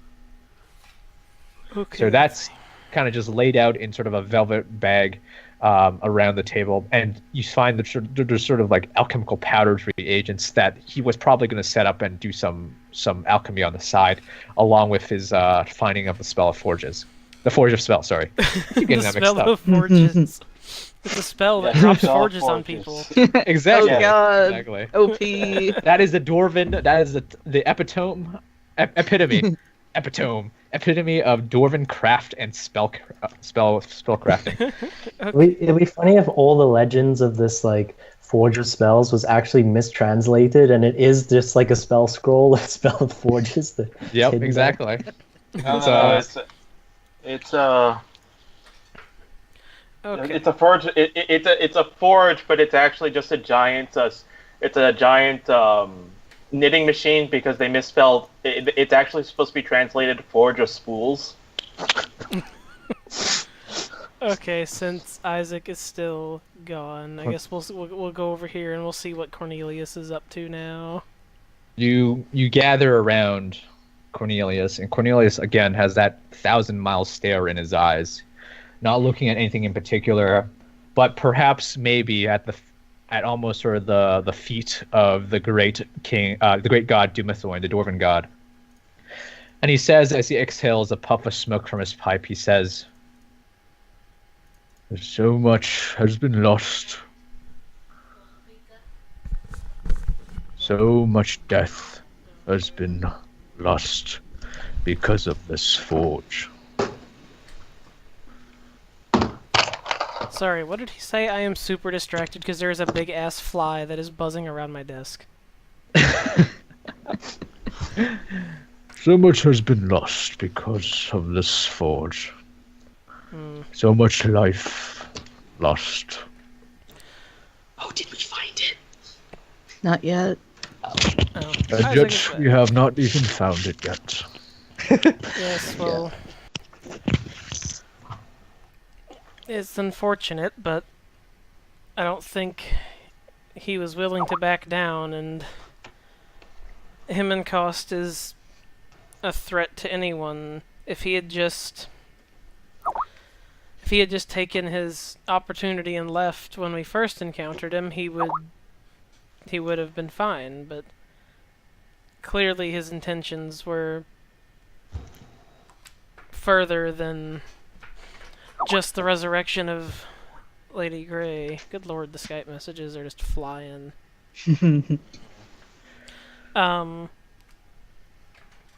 Okay, so... It seems we would have a decision to make now.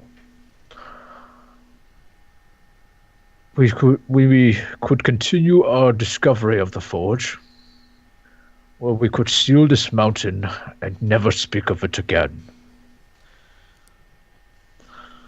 If we try to close it, won't someone else try to find it again?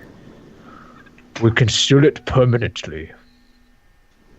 Well, if you're concerned with the loss of life, isn't it almost worse to close it at this point? All those lives that have been lost for even less of a reason.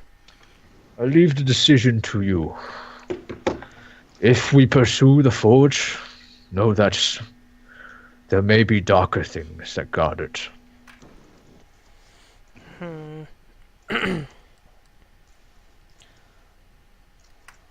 Well... Oh my god, this fly. Go on somewhere. Or at least land where I can hit you with something. Well,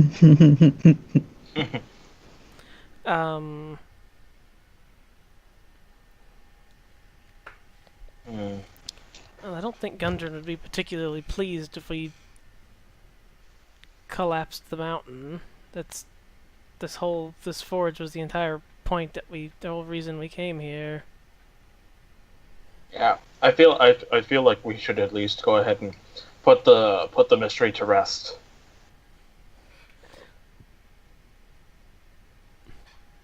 Gundren is an entrepreneur.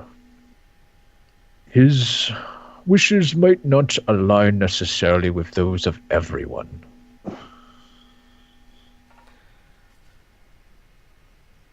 Better him than the Black Spider.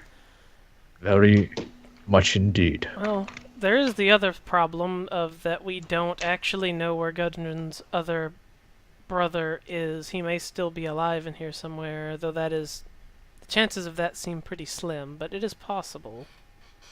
It is, and I for one will not back down until we find him. But the forge, on the other hand, I think Nandro takes priority. Yes, well, we can figure out if we want to pursue the forge as we move, but if we are to save his brother, then if he is alive, then time is of the essence, because it has been weeks. At that point, you hear dum dum dum come down from the corridor at which you came from. So let's see everyone came from this door, right? Mm-hmm. Yeah. Whoever has the key currently, I think probably Bolg would have it. I would like to grab the key from Bolg and go back to the door in the corridor that we found was locked. Ah, yes. It's almost like that was on cue. You open the door with the key. You place it in. Do you open in any cautious way, or? I'm going to hold my breath because the last time we opened a door, I started puking everywhere. You hold your breath. Okay. You hold your breath and you open the door. And as you push the door inwards, the first thing that you see is something just run up to you, grab you by the dress of your robe, and just pull you down to the ground with all of its weight. I am looking at this and trying to figure out what has me. what has you is this scruffy, scraggly, balded dwarf with this bright red beard, and he grabs you and he starts kissing you, and it's like, oh, thank you, thank you, thank you, thank Dimethorn, somebody came. Oh, well. That solves that mystery. Indeed, it Well, does. I heard combat outside. I wasn't sure who it was, but I knew that when it all ended, it had to be someone sent by Dimethorn himself. He looks like he's been here for like a week, probably more. He smells like not of ale, as a dwarf typically smells, but urine. He smells of Bud Light. That's one way to put it. Now we're never going to get sponsored by Bud Light. This is what Bud Light living gets you! Hey, they don't know that. It could be a compliment. It's funny. Yes, comparing it to piss is a compliment. Well, now that you made It it is a very compliment.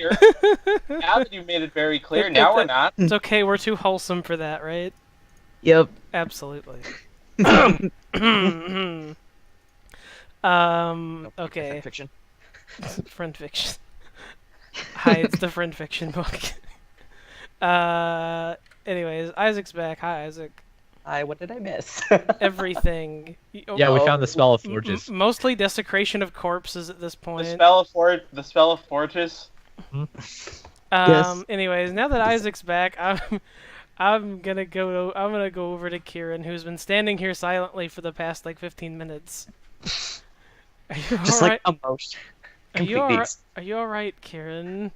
Oh, yeah, just lost in my own thoughts for a second. It's Yes. almost like my brain was on pause. Look, just the kind of looking at the gooey remains of this thing. It's a very devious trick. Playing on someone like that. I suppose it was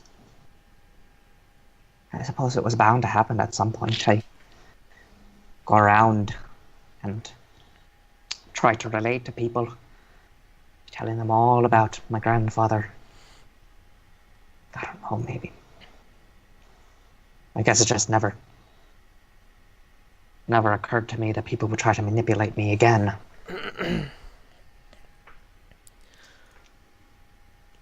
Well, at least you seem to have saw through its disguise.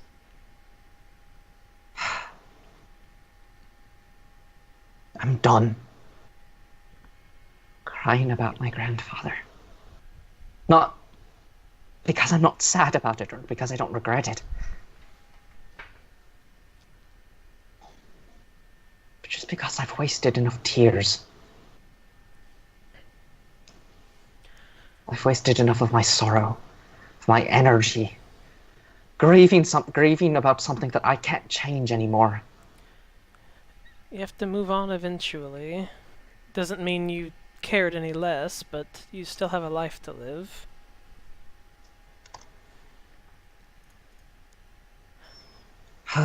Speaking of lives to live, how did you find this place, Bradley? It took us over a week to figure out how to get in here. Well, it's funny you should ask. Yeah, gather round, gather round. I have quite the adventure to tell.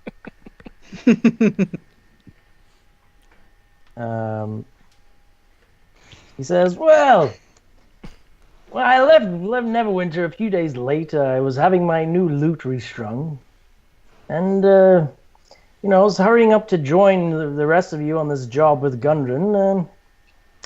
But a couple of days along the road, I came across some decaying horse corpses just lying there. And they looked a bit familiar, so I followed the tracks into the woods, kind of led me off to the side there, and I stumbled across a large cave. Now, at this cave, there was a group of people from this organization, the Lion Shield Costa. That's it. Yeah, that's right. And there was a nice lady there with some laborers, and they were pulling these boxes out of this cave and loading them onto these carts. And I got to talking, which was very nice. And she said they were heading towards Phandelver. So Name was Lenine. So I walked with them for a while, and it turns out that she had seen you all in Phandelver and told me about your accomplishments with the ruffians there. And the last that she'd heard, you were heading east towards a place called Old Owl Well. So she drew some directions for me on a scrap of paper, and I left them at the intersection towards Phandelver and headed off down the Tribord Trail to meet up with you all. But during the second night into my journey, I woke up to this goblin digging through my pack for food and mumbling something about waffles or something like that. So the little bugger, he grabbed my hat and he ran off north into the woods. So I grabbed my things, I chased after him, and eventually caught up with him. He was hiding in this strange hut. So I went inside, and it turns out this was the home of a spectral lady named Agatha. She was, she was a bit frosty at first, but I explained the situation, and she was very understanding. Lovely woman, actually. We had some tea and played some songs. She has a lovely voice. But anyways, she said that she was a diviner of sorts, that she could help me find you all. So I took that as an opportunity. She looked into the tea leaves in my cup and said you were approaching a place called Cragmore Castle. The goblin, I think his name was Plug.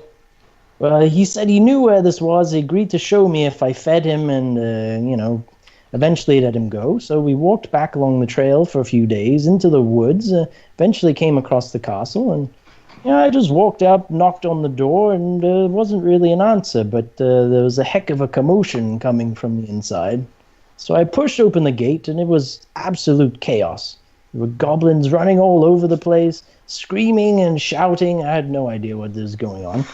But Plug talked to a few of them, and they said that a few days later the king had been killed, and all order had broken down in the castle. He said some powerful magical assassins had infiltrated their base, killed the king, killed his pet owlbear, blown up part of the castle walls, and had angered they called it a slitherbeak, which has been living in there with them. That's the beak of the beast I got for you there, Belle. I thought it would be nice for you. But from there, I didn't really have any leads, so and my momentary trust of those goblins was wearing thin. So I headed back to Phandelver to try and find out what to do next. And there I found Gundren. He was tied up in his room, and a note left by Cornelius with the innkeeper, and explaining whereabouts you had gone. So I set off, and after I found the cave entrance, it was pretty easy to follow this trail of carnage through here until I came upon this chamber, and here I am. Bravo, that was one hell of a story. Wow. Karen Pretty narrows. extensive too. Karen narrows his eyes.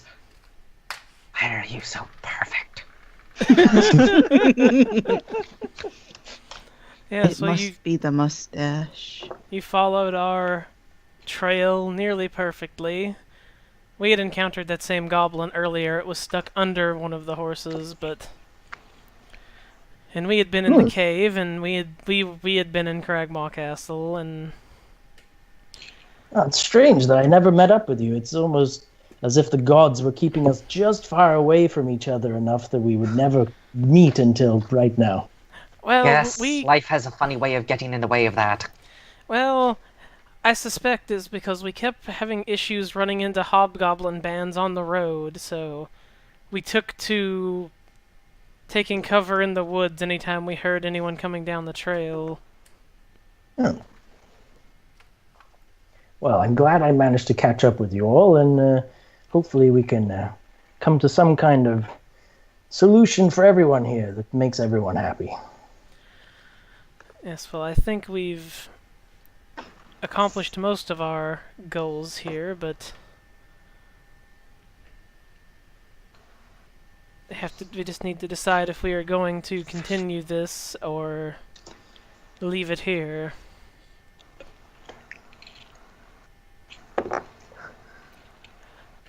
I suppose.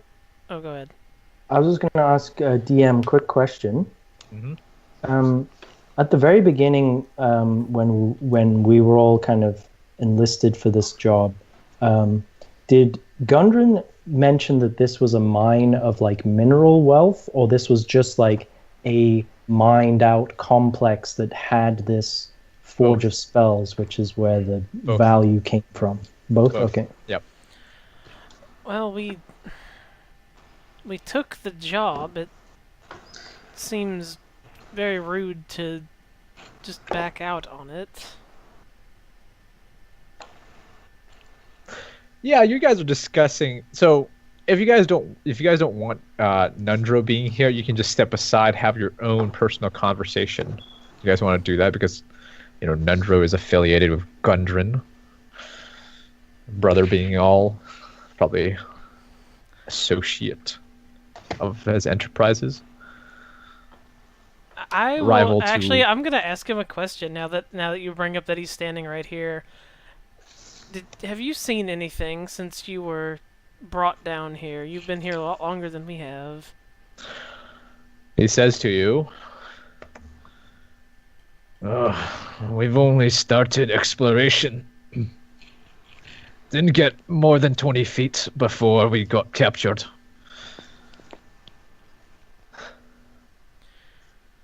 That's unfortunate. Yes, this place has been full of quite a few nasty things. What happened to my brother? You said Gundren's alright. Yes, Gundren's alright. He's in Phandelver, but what was the other one's name? The one that's dead upstairs. Tharden. I'm sorry to say Tharden didn't make it. He's dead upstairs. Belle will set down her backpack and get the shoes out and hold them out to Nundro. He takes the shoes. He looks at them. Nundro's worn these ever since... Wait, no. Tharden's worn these ever since he was a wee lad. Magically sized for him, too.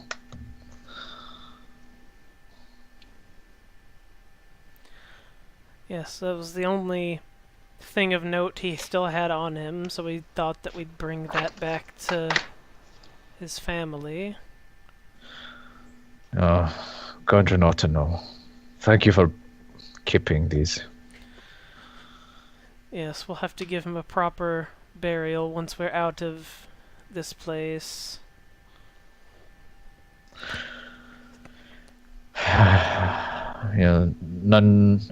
Nundro looks around and he asks you guys, so you haven't found the forge?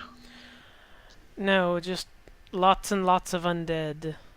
And bugbears. And bugbears. And spiders.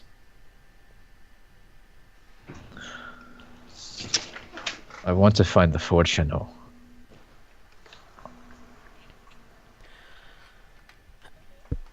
Yes, well, it could be very dangerous. It may not be the best idea for you to go searching in your state.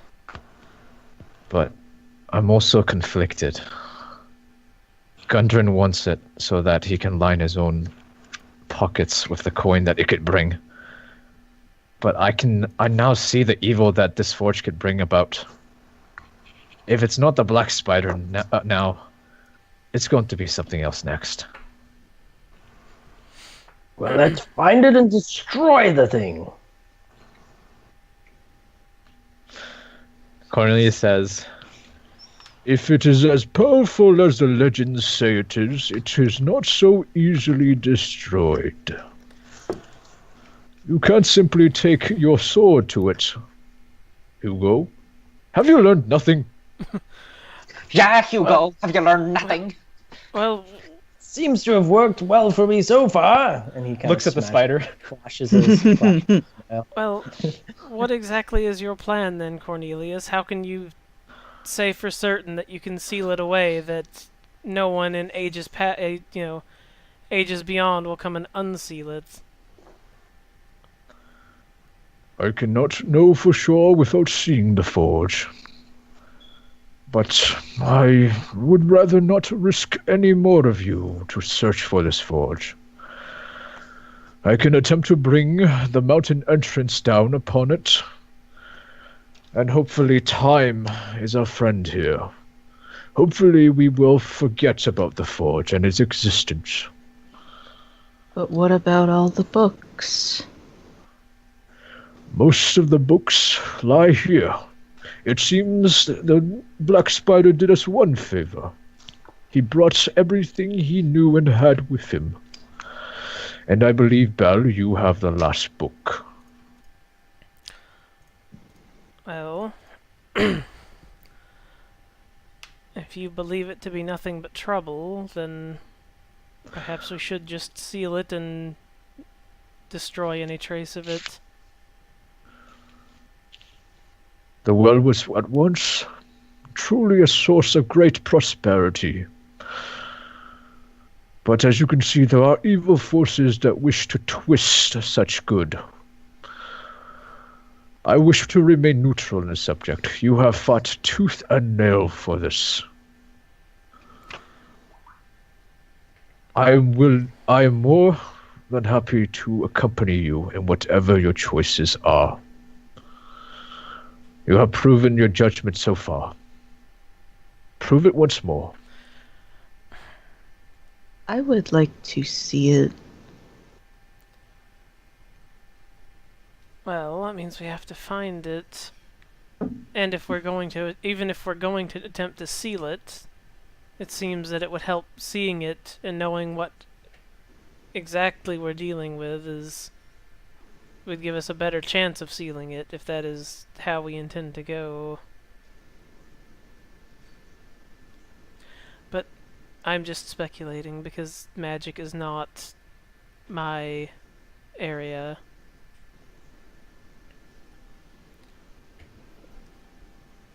Any Bueller? Any comments? Anybody else? Why is my phone making noise? What say you, Kieran? Bogue. Hugo. It does seem to be certainly annoying. And if anything, whatever we do will hopefully deter others from trying to come down here again as well. I mean, we spent so long looking for it already. I don't care if we actually get it or not. I don't want this thing around causing any more of this. Whether you seal it, whether you destroy it, I don't care. Whatever you think will work.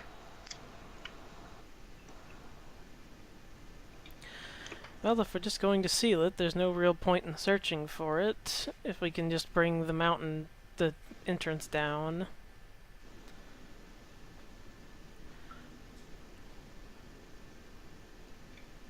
My main concern is if Hammondcost sent word to any of his other Red Wizard friends about this place.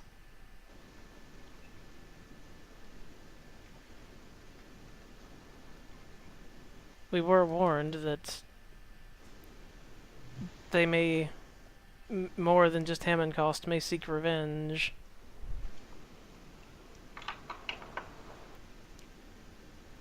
And if that is the case, we should make it as difficult as possible for them to get a hold of this.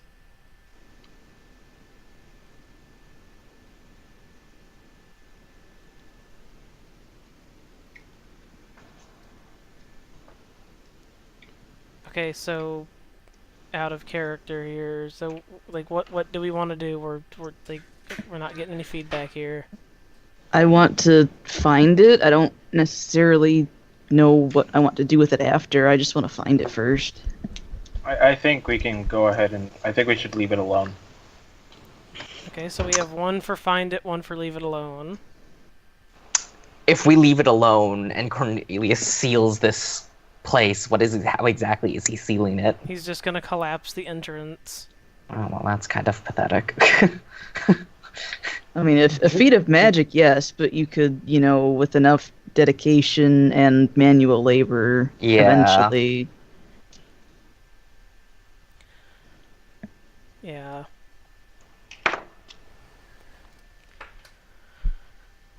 perhaps... I'll go back in character for a second, talk to Cornelius. Excuse me. Perhaps there's another path here. Perhaps it's not safe to give it to Gundren, but it's also not safe to just simply seal it by collapsing the tunnel, since with enough manual labor you could just clear it again. Oh, rest assured, more than just the tunnel will be collapsed. Yeah, if there's anything that can be certain, it's that when Professor Abercrombie really needs to let the magic loose, he will most certainly make sure that the job is done properly. I thought perhaps maybe the college would have interest in such a relic, and maybe they would take stewardship of it. Alex, if nothing else from this quest, there are some things that should not be investigated into.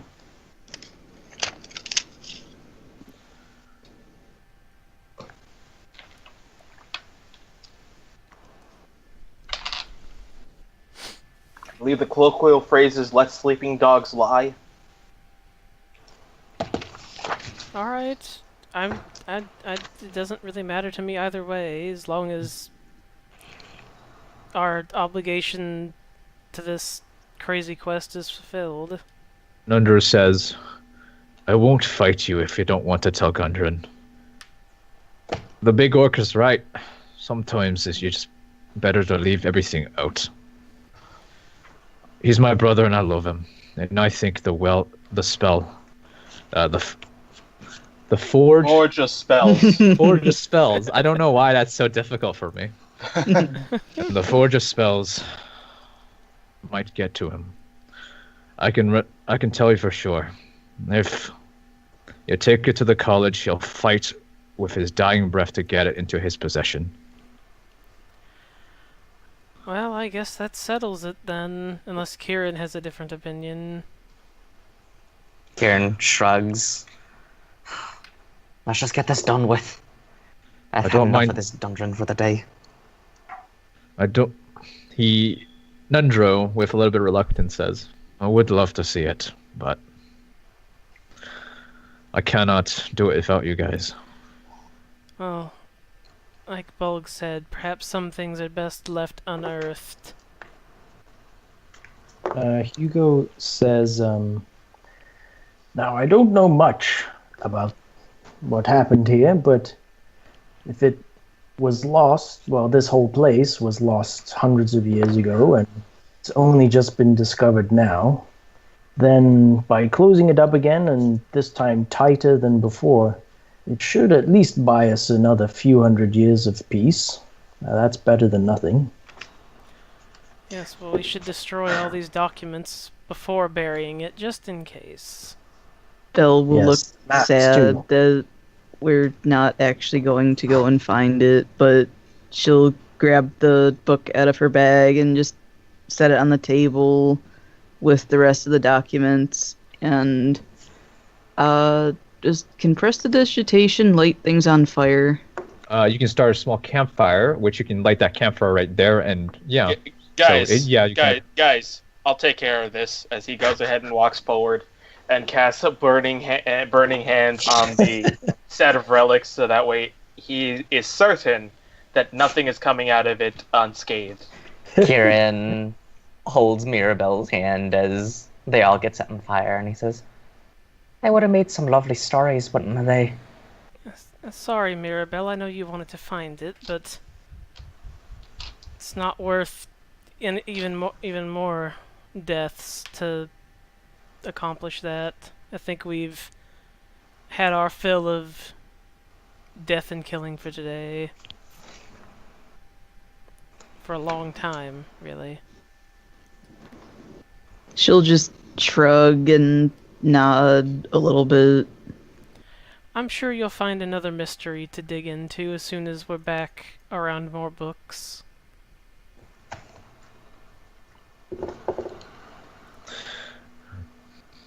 Maribel, is that all of the books?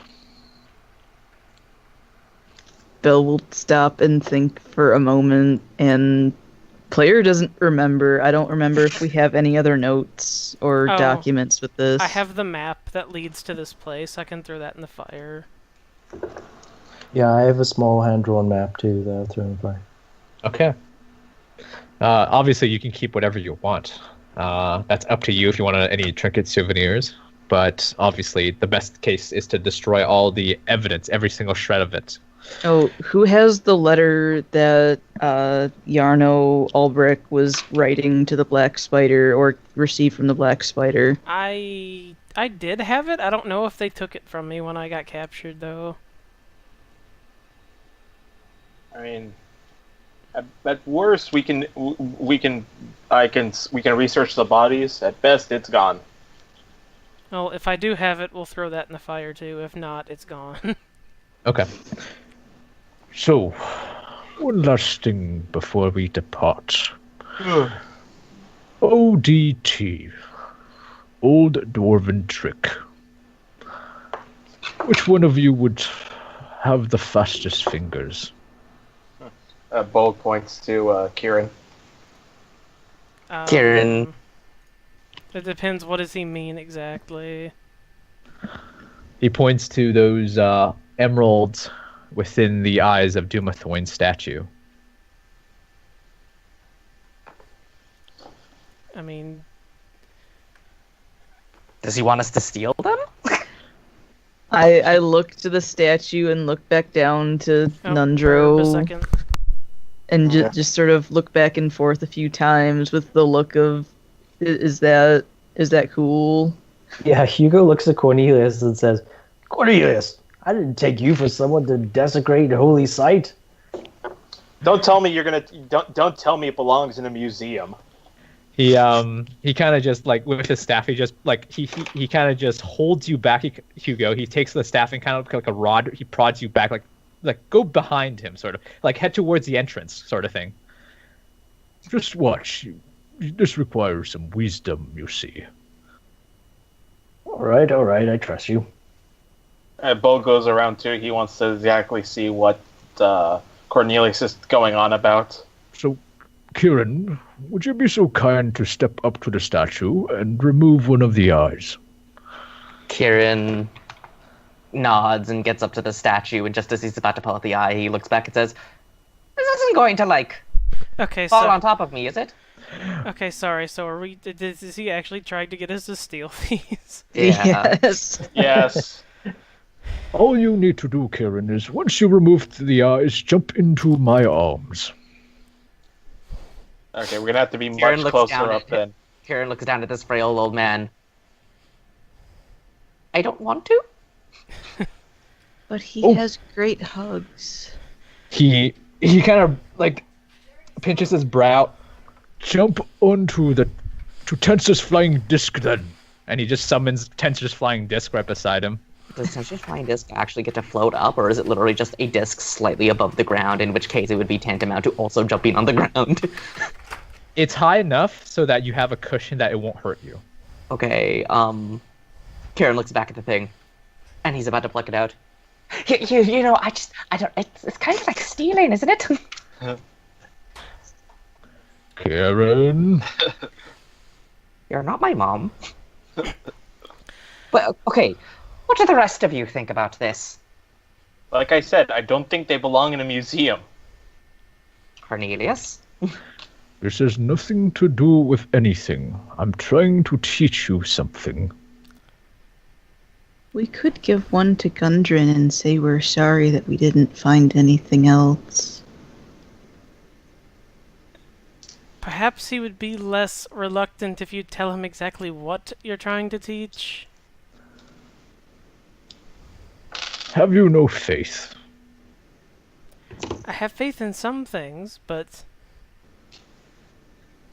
Kieran looks down over at Cornelius. Oh, right. Faith. That and a quarter will get you 25 cents. What is a cent? Kieran, shit. Kieran, you start hearing in your head just over and over Belle whispering telepathically, "Do it, do it, do it, do it, What if it bites off my hand? do it, do it, do it, do it, do it, do it, do it." Do it. I'm being peer pressured into it. Kieran will close his eyes and quickly yank out the stone, emerald, whatever it is. When you yank out the stone emerald, the green starts to fade from the emerald's core, and the crystal turns white and loses all of its color, becomes just transparent. Make an investigation check. Oh man. I know what this is. Rather, I think I know what this is. That's a nat 20. So that's a 21. With a natural 20, this is not emerald, this is glass. And the whole cave begins to shake. Old dwarven trick, you see. We best get out. What did you do? You said this was a lesson! He just Indiana Jones us. Did I not say? Did I not say those do not belong in a museum? as Bull goes ahead and gestures to catch Kieran. Kieran ignores the disc and jumps into Bulg's arms. Jumps into Bulg's arms. It is time for you guys to leave as the old dwarven trick begins to shake the mountain, and everything around you begins to crumble. What's funny is as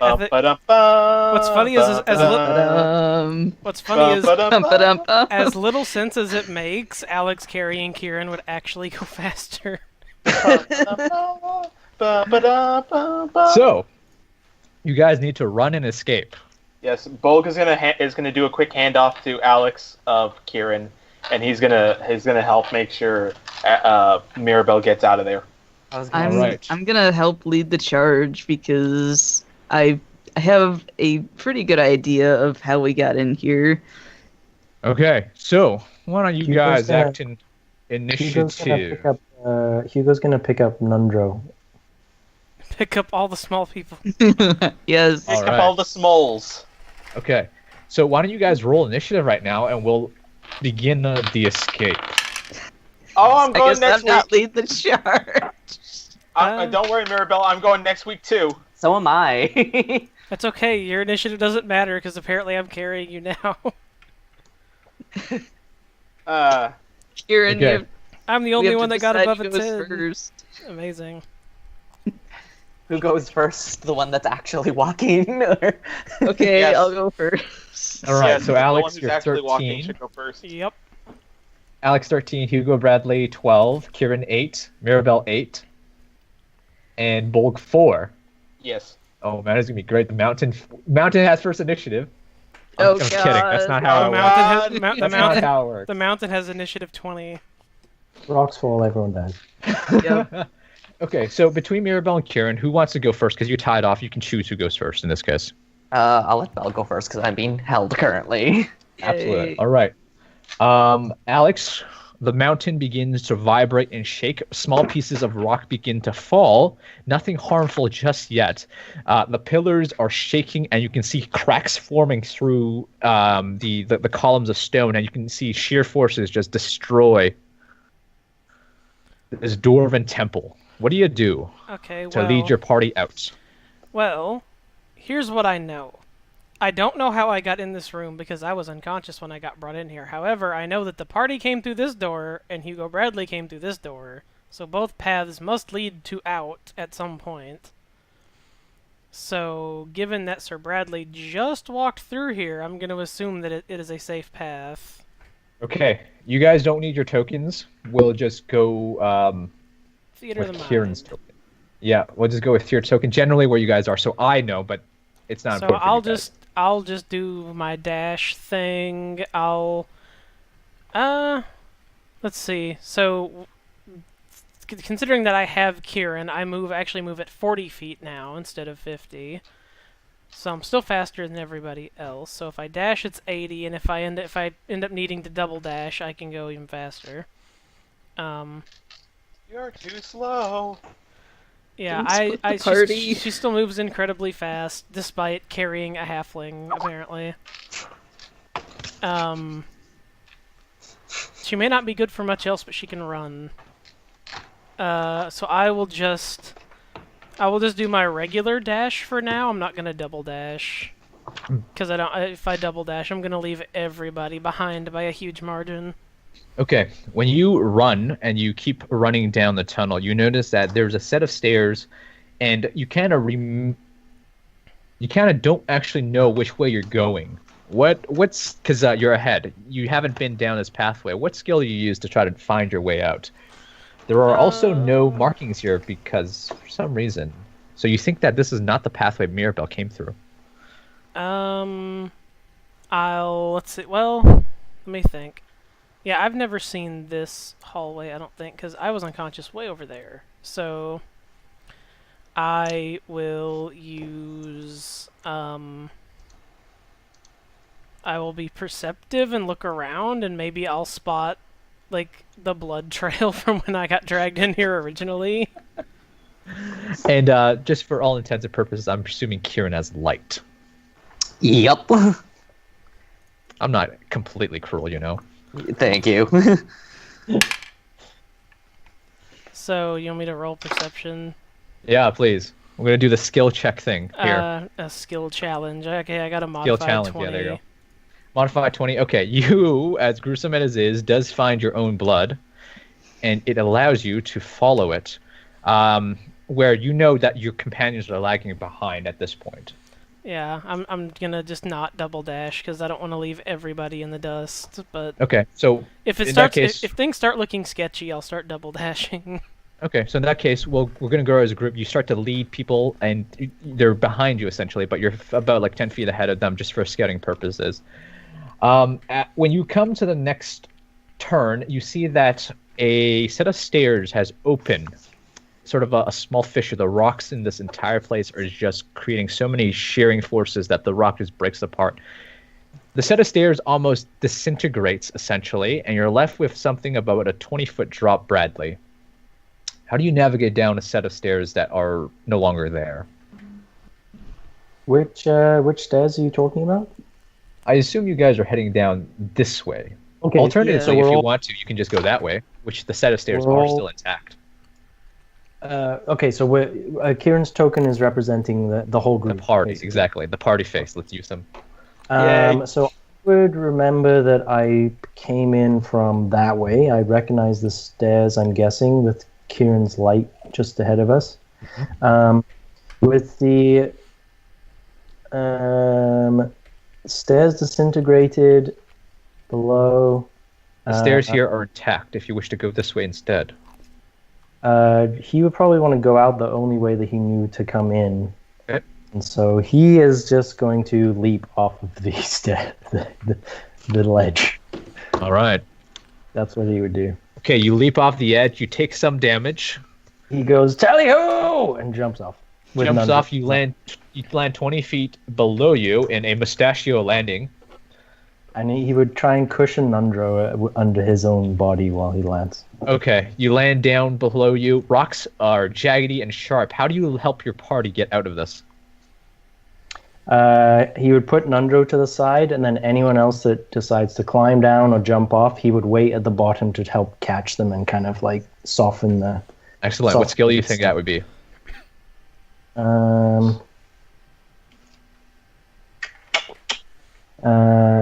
Not animal handling.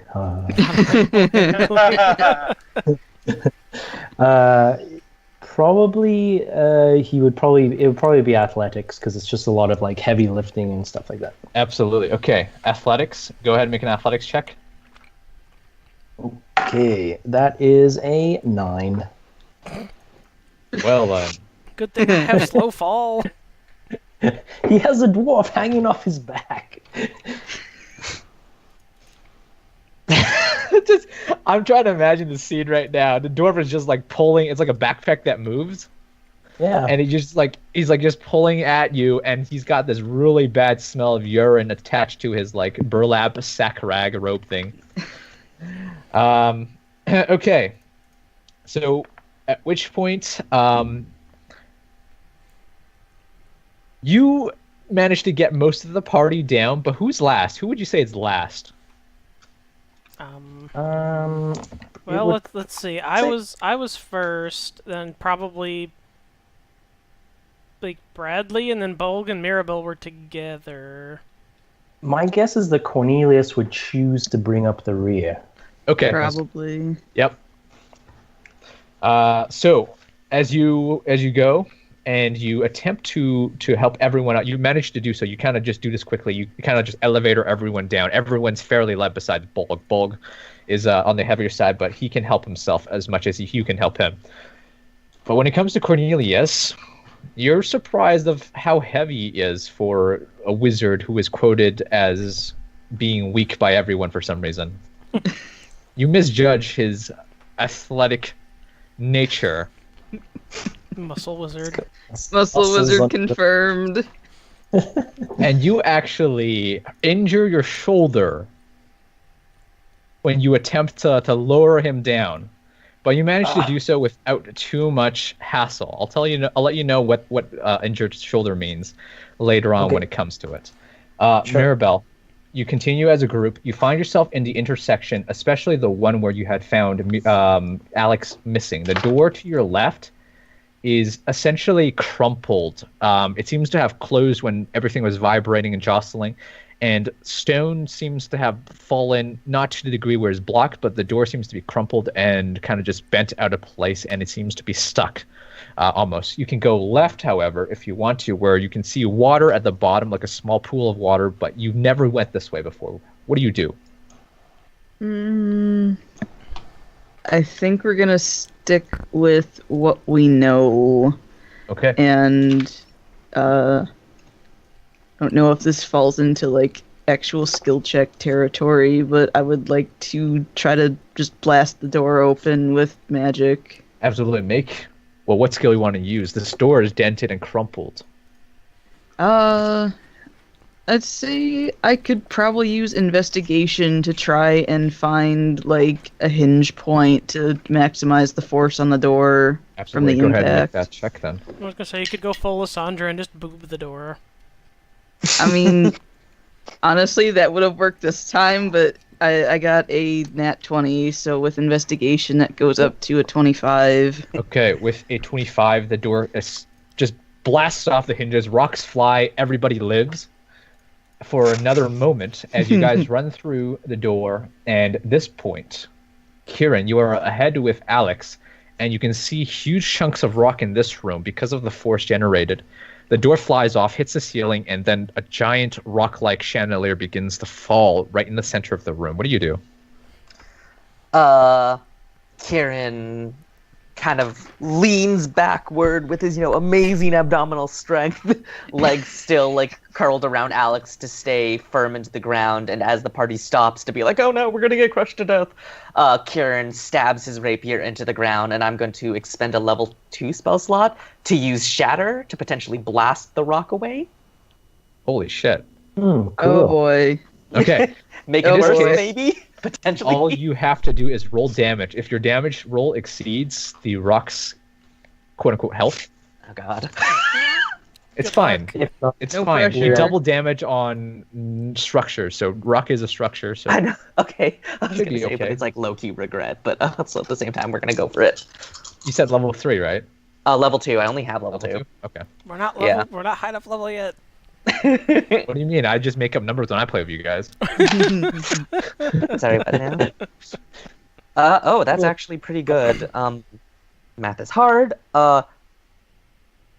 19. So double damage, you said? Yeah. So That's, like 38. 38. Thank you. Boom! The rock just shatters, and all these small bits of debris fly around you as you guys run straight through it. You get a few cuts and bruises, but Kieran might have just saved you guys from a rock fall situation. Bolg, Yes. you're leading. The rocks just fly all over the place. I assume that like the debris is just catapulting around it. You kind of just swing your maul like through the rock debris, and like you just clear the path essentially, Yes. which puts you in front at this point of the pack as you just maul everything out of the way. You come to the set of stairs, and you can see the forge, the smeltery in front of you, and the set of stairs with all the bugbear corpses. A few of them have been crushed by boulders that are falling off the ceiling. What do you do at this point? Which way do you choose to go and lead your party out of here? Volg is going to take the direct path. Remembering at this point, this is where we went down because this way is towards the forge, which we don't want to go towards, so we're going to go straight down. Okay, you go straight down, but as you go straight down, something falls from the ceiling and is almost crushed by a rock, but isn't. The giant spider that you had not killed. It falls from the ceiling, and then it flips itself up, and it looks straight at you guys. It is panicked, and it's panicked by you, and also the entire mountain vibrating. Okay. Bolg's going to try his luck with an animal handling skill to try and corral this giant spider down. Okay. Please ride it. Is this how we 9. get like a spider pad? 9. 9. All right. Let me see. Maybe like Honey, I Shrunk the Kids, but on a spider. Okay. Holy crap. I rolled against you with an insight to see if if you just are deceiving this thing. You're trying to take advantage of it. It rolled an 8. What do you do with a spider? So the spider had flipped from the ceiling. It was hanging off the ceiling. It still has its strand of silk attached to its abdomen, and it just got up. It looks at you. It's panicked. Bolg, kind of remembering where we are now, is going to direct the spider up the stairs in this direction, and he's trying to like corral it to lead the way out. Okay, you draw. Which way can you point to? Which direction you're going? You're making it go. Yeah, okay. This way. All right, you want to send it that way? You wanted to send it first? Yeah, kind of just to get it out of the way, because otherwise it's going to be a big distraction for the rest of us. Absolutely. Okay, the spider runs and starts hobbling. You see that it actually has like a missing leg or two because of the damage it's sustained from the fall.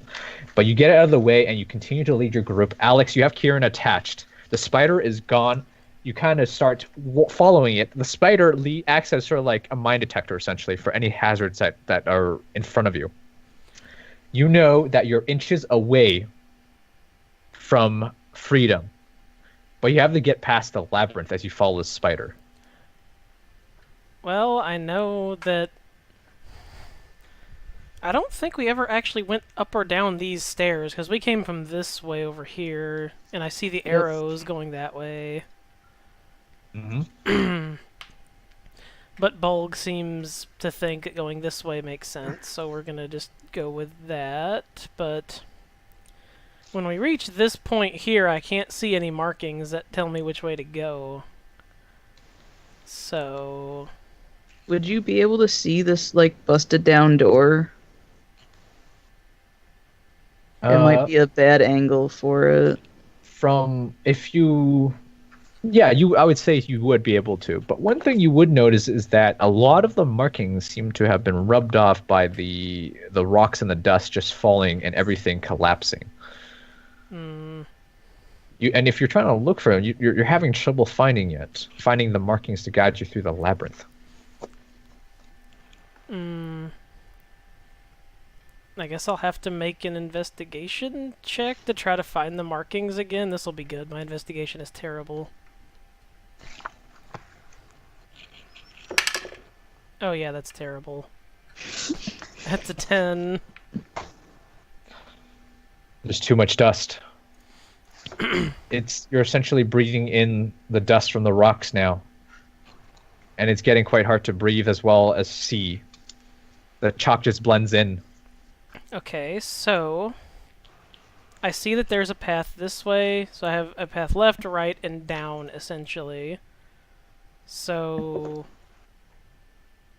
I guess I'll just roll like a d4 and pick a random direction, because I don't know. Okay. So let's see. If that's what you wish to do. So let's see, we'll say that is 1, we'll say that is 2, and we'll say that is 3, and then we'll re-roll if we get a 4. Okay, so we have well, I guess if I do that, yeah, if I roll that, so now we went this way, but this is still a dead end because there's a wall, so I gotta roll again to figure out to go left or right. Okay, apparently we're going right. So I went down this way and hit this wall, so now I'm going this way and hit this wall. Okay. When you get there, you start to see the chalk markings again, and they become a guide for you once more. I want to reveal the rest of that for you guys. And at that point, the chalk markings act as a guide, and Hugo, you essentially almost use these markings in reverse to guide you as you found the party earlier. But once you get to this point, the spider disappears as it is crushed. As it decides to take like a right turn down a dead end, and it gets crushed. You see it just gets smushed as a rock just collapses and caves in on its entire body. When you get as far as you do, you see the rope once more. That is hanging, which it seems like the black spider had used previously, and the one that you used to get out. I told you 2 sessions ago that there's a pool of water here, but when you step into it this time, guys, it is no longer water, but something quite sticky and almost acidic. Hugo, what do you do as the pool, when you all step into it, begins to move and form underneath your boots, and it starts to burn and tingle and hiss, and it seems to be almost climbing up your legs like reverse quicksand. Oh boy. Ugh. It makes slurping noises, by the way.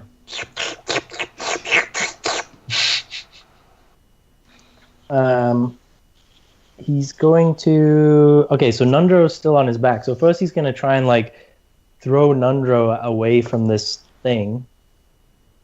Towards the rope or something like that. Okay. And then he's going to say... get to the rope, I'll try and hold this thing back. And he's going to just, like, try and, like, pull it up with his hands and like move it off to the side out of everyone's way. Okay, so I assume that like you probably might use your greatsword even to cotton candy this thing.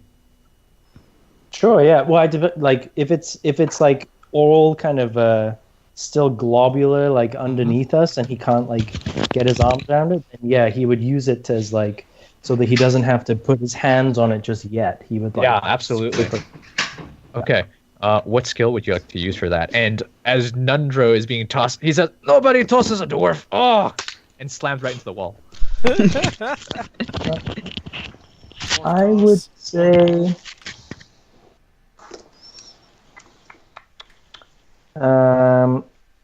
maybe. I don't know if any of these would really work. Performance check to make it look beautiful. It's an option. It's actually, yeah, he has to like dance to like stay out of the acid, but at the same time like scoop it up and move it out of the way. So I try a performance check. Makes sense. Try, you will. It makes sense on some plane of existence. May not be this world, but in some world. Yeah. Right. To all interdimensional viewers, it makes sense. That is a 12. Okay, a 12 just enough to get you to do this. You start wrapping and swirling this jelly ochre thingy, and it just blends onto your greatsword, where you can see and hear your greatsword, the metal just sizzling and oxidizing. No, not the sword. Not the sword. The sword. Not the sword. It's like I baited him into it. Debated.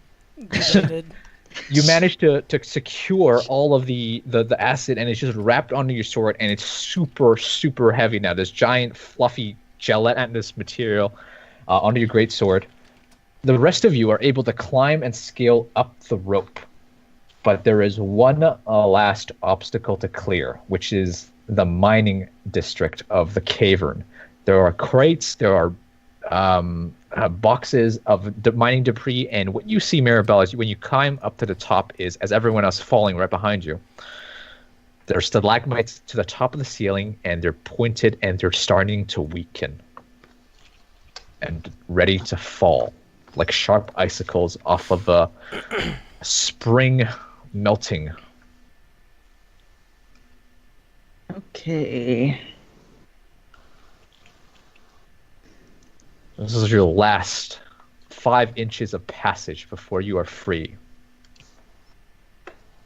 I suppose we could try to do an insight check to see which ones are like going to loosen first and try to construct a path to avoid the most likely candidates of falling rocks. Okay. And the ones that you can't avoid, hopefully they're smaller so it doesn't kill you. Yes. Okay. We'll hope for the best. Mm-hmm. Come on. Oh, there it is. Rocks fall, everyone dies. We're in Rocks Fall, everyone dies territory. I just crit failed as I stumble and smash my head into this rock pillar. Maribel smashes her head into the rock, and as she was originally your guide, she was saying that she saw everything. She saw everything in slow motion, and essentially, with her intelligence, she was able to analyze the safest passage, which gave you guys some, hope of getting out of here, until she hit her face into a solid chunk of cave. Kieran. Oh, gee, golly me. Oh, golly gee. What do you do when you see this unfortunate sight? She is knocked out. She falls on the ground. What do you do to get her out at least? Is she like being crushed by the rocks? No, not yet. Or Not yet. She's just knocked out? She just passed out. She hit her face really hard. Healing word! Drive by healing word as we're still running. Drive by healing word. Okay, you cast healing word. Go ahead and roll some HP out. At that point, Bolg. Mirabelle has. I'm going to use it as a level 2.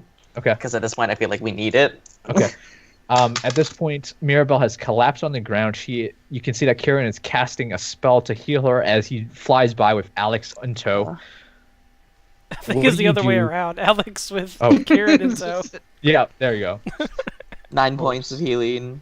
9 points of healing. What do you do to secure the final passage? Bolg. What is it that you can do? Bolg is going to... I hope this works. Bolg is going to intimidate the rocks to stop falling until they get out of the cave. Yes. What do you say?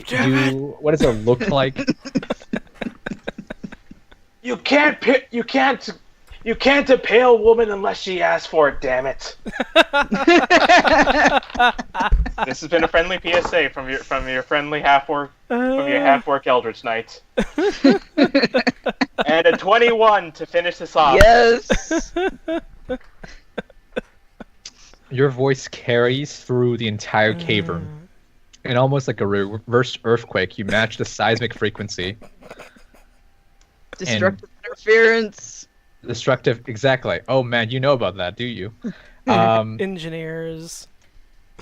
The entire mountain ceases for just a moment.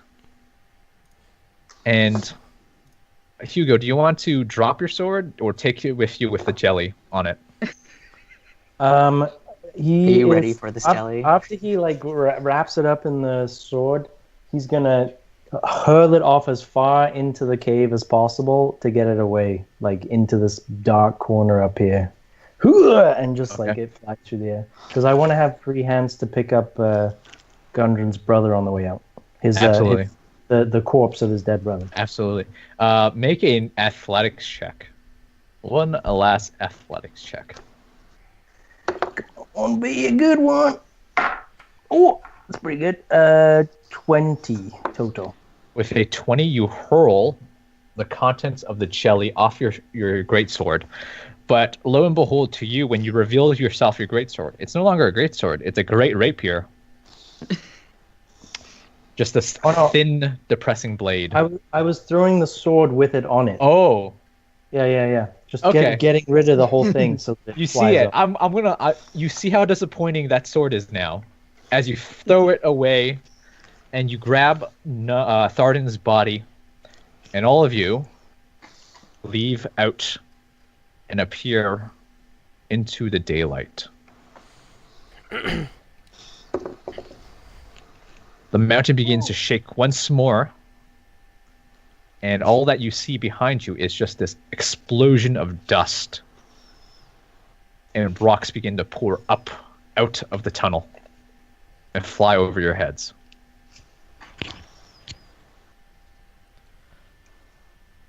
It's like the scene from the comics of Scott Pilgrim where Honest Ed's implodes on itself. Too soon, man. Too soon.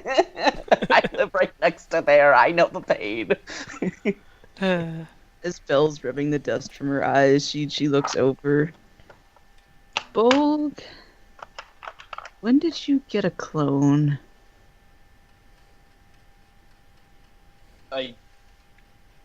Bulg tries to process how he's gonna I was gonna say. explain this. Don't worry about it, Mirabelle.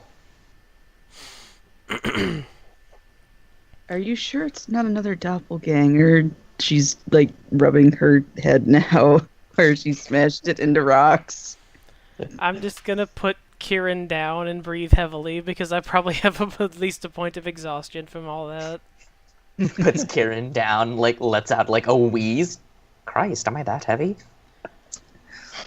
No, I'm It's just your not. pack I'm just boots. not very strong.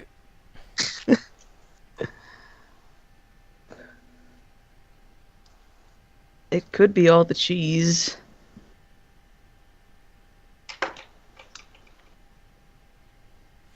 Oh. Because I was encumbered for that entire run. Oh, Bolg, come on, bring your clone. We need to go find Gertrude. As I start Right. stumbling off in the wrong direction.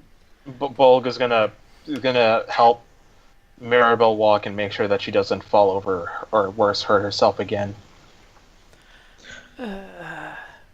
She really needs like a freaking I need a padded helmet.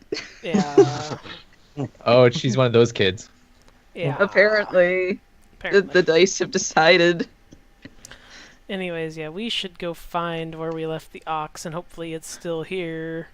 To your surprise, Gertrude is actually running towards you. Your faithful ox runs towards you from the dirt trail that you had left it. Him. Sorry, not it. That is rude. He has feelings! Oh man, I need one of those Baywatch slow-mo running scenes with my arms open, just running towards Gertrude. As they're both Except- running. Chariot of fireplace. Except because you're seeing double, you try to hug the wrong one and just fall through it. Yes. Fall Yes. right straight through it, and you like kiss a rock as you fall. The music that's being played is both Kieran and Hugo just trying to compete with each other. But you two stop. He started it. Is everything still here? We should get out of here. Everything, to your knowledge, seems to be there. And you can see behind you, the mountain to Waveku Cave is collapsed.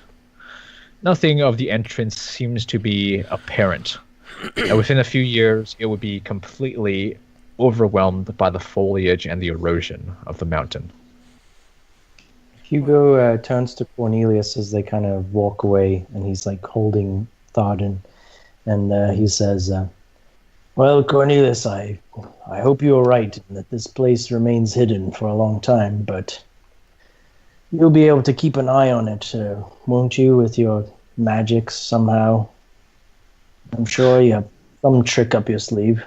He chuckles with that notion, and he says to you, Fear not, I have something in mind.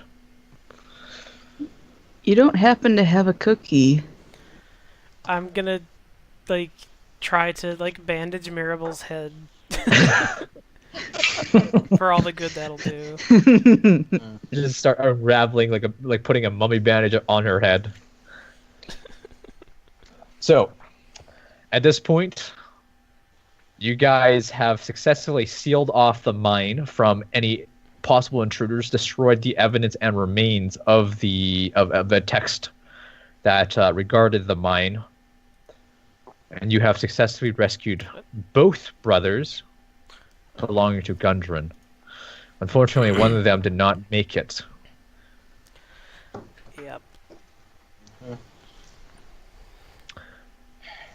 So, epilogue. No? Yep. Yes. You guys return to Phandelver. You are hailed as heroes for returning the two dwarven brothers. Gundren thanks you, but the truth is hidden from him as you guys tell him that there's no wave echo cave. What do you guys want to tell him, that there's no wave echo cave or no forge? Cornelius would advise you guys that there's no cave altogether.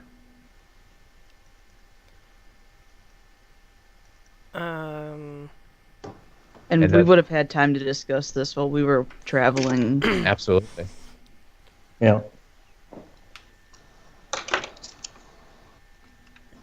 Well, I guess we'd. Okay, so if there's no mountain, then where did we find his brothers?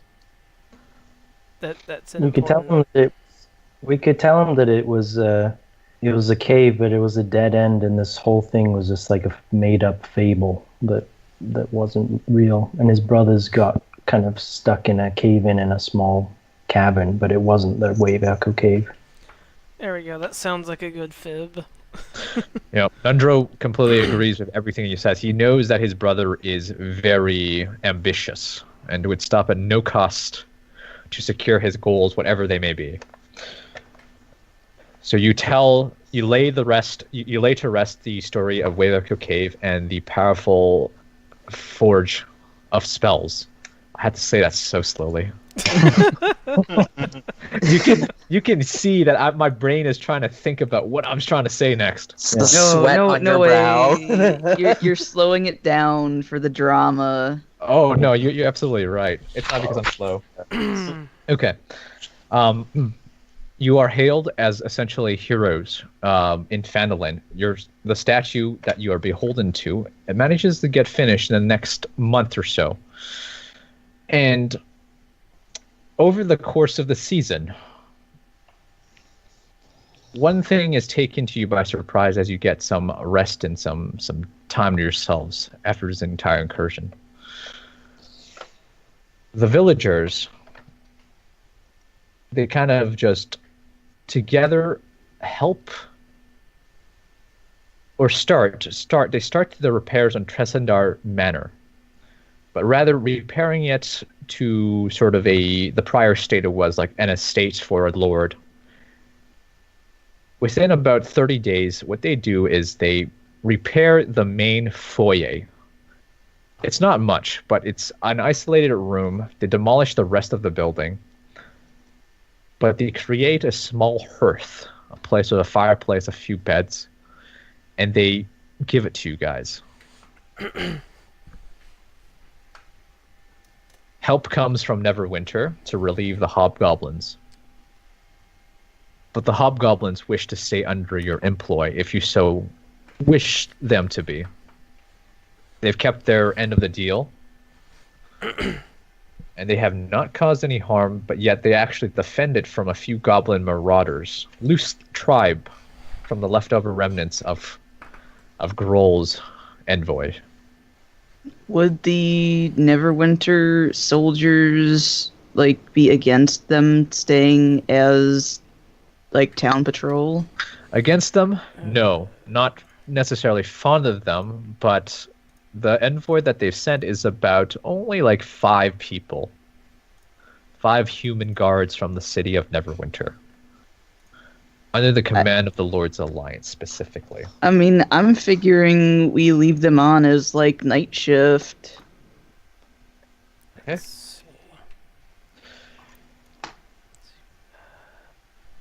So, Alright, while you guys make decisions, I'm just doing some good old math.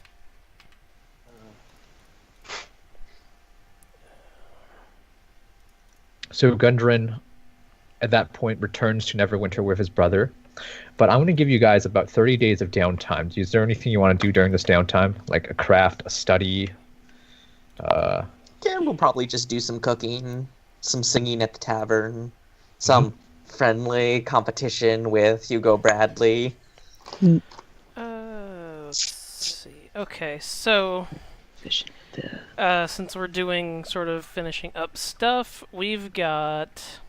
I've done the division of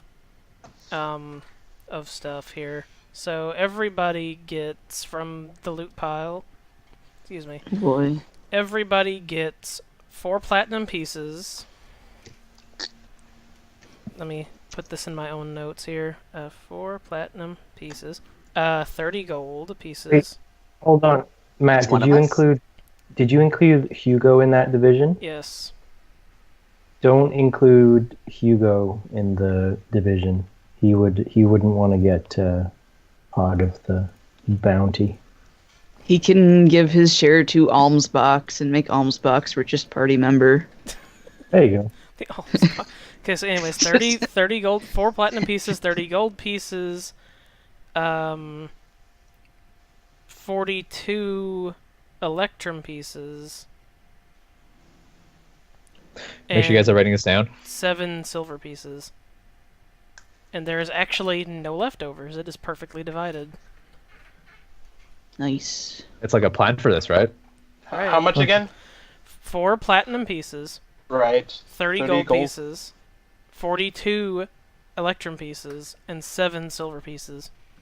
Okay, I just missed the electrum and the silver. And that perfectly divides that. There's still other random stuff to figure out what to do with, but that's the money taken care of. So I will just scratch that off my notes. Okay, so we have 30 days of downtime. So essentially within those within the 30 days, the statue of your memorial, I can't say memorial, but your heroic deeds, because you didn't die. Monument. Our monument. Your monument. There's the word. Monument. There you go. Thank you.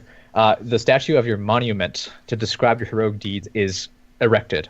All of you, including Kieran, which was done last because he's the shortest. Unfortunately, Hugo, you weren't there, but there is a plaque on a bench that says your name somewhere. Yes. our heroes, statues, and then a plaque next to it, and Hugo. Kieran's just snickering. He's like, yes. Okay, Well, so it would have to be a pretty big plaque to have all of his titles on it. the whole Or just really small font. It's a halfling-sized plaque. Oh, You wanna hit to ego. fight? okay, so I guess Alex would spend time like recuperating and sort of preparing to go home because she assumes she'll be going home, but you know, more plot hooks gonna drop.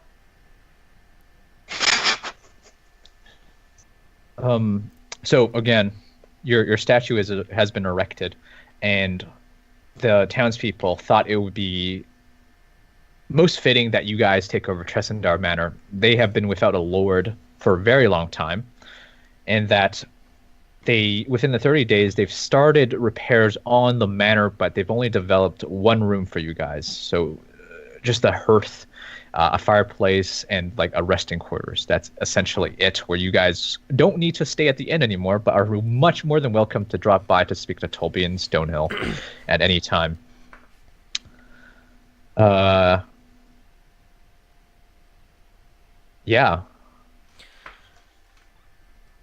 I think we're good. Yeah, I think we're mostly good.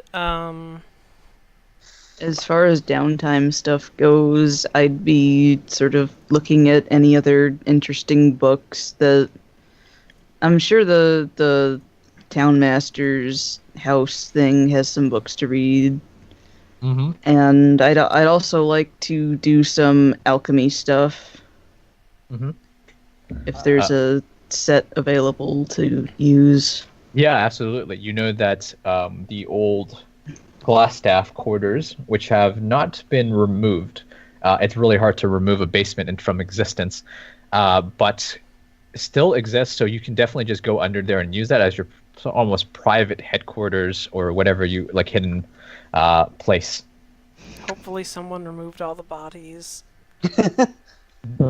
Mirabelle just like ignores the bodies and it's just a stink down Or there. she's just like, perfect, test subjects. Tess? Oh no. I thought the hobgoblins were in there for a while. They probably cleaned up a little bit. Yeah, they probably did. So, if you want to practice some alchemy, is there anything you want to strive towards crafting? I mean, healing potions seem useful. Okay. All right. And maybe...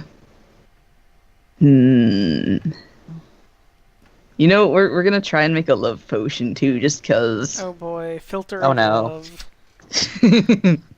All right. Well, Couldn't possibly go wrong. That I mean, that is. we've had one in the Nexus for a long time and nothing bad has happened. Because no one's used it yet. Just give it time. That's because they haven't had anybody to troll with it. Because everyone's already in love with the people they should be in love with. Exactly. I mean, there are still people I could troll, but I just haven't. Okay. So Mirabelle wants to practice some alchemy during that downtime. What about you, Bulk? Anything? I kind of don't want to steal more money from them, so I'm trying to think of what else I can do. Mhm. I could brew alcohol. I'll probably do some mercenary work, help keep the town safe for the most part during my off time. Yeah, like the town now has like a local militia rather than than being like an actual like military organization or anything. So it's more of a militia. So you can definitely be in charge of that militia too, because they Sure. hold you in very high regard, Sure. as well that as would having previous experience. Yeah, that would probably help out quite a bit. Absolutely excellent. Kieran, you want to do cooking? Anything else you want to do during your time? If that is okay with this, I'd like to co-op on some activities where, because Alex said, or he was just like, well, Alex can make alcohol. Do you want to make, like, parties and stuff for the townspeople? You do the alcohol, Kieran will do some cooking, some nice hors d'oeuvres for everybody, and music, of course, and Hugo is free to pop in as well for some friendly competition. I will destroy you. Yeah, we can do that. The occasional party. Yeah, because I don't actually think there are proper rules for that, so we'll see what the DM comes up with. Okay. Alex, nothing else that you want to just keep with Kieran, yeah? Yeah, we'll just... He apparently wants to party, so we have to make better alcohol than what the tavern's got. It doesn't even necessarily have to be like a party, but just like, hey, everybody, come on and like hang out with us, because Kieran gets lonely.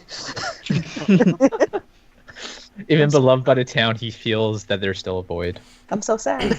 So sad. Hugo, There's a void in his heart that no cheese wheel can fill. That's not good.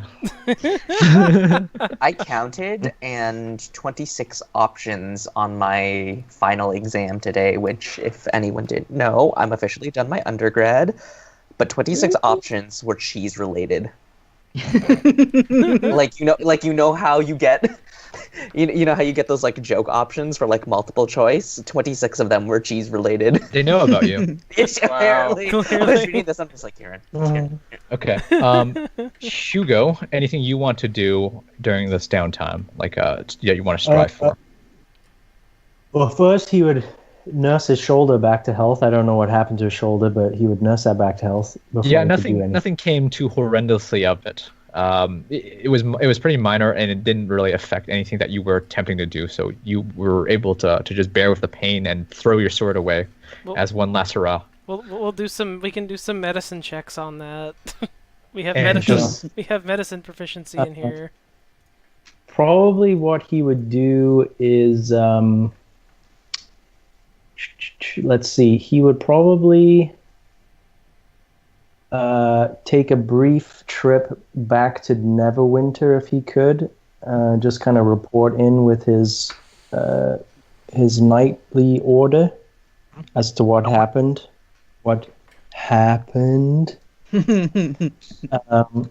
and then he would head back and he would basically see if there were any other tasks or mercenary work or like adventuring stuff he could do, or help out at the Lion Shield cost or whatever, so that he could earn back enough money to, or enough favor to get another greatsword, and that's what he would spend the whole time doing.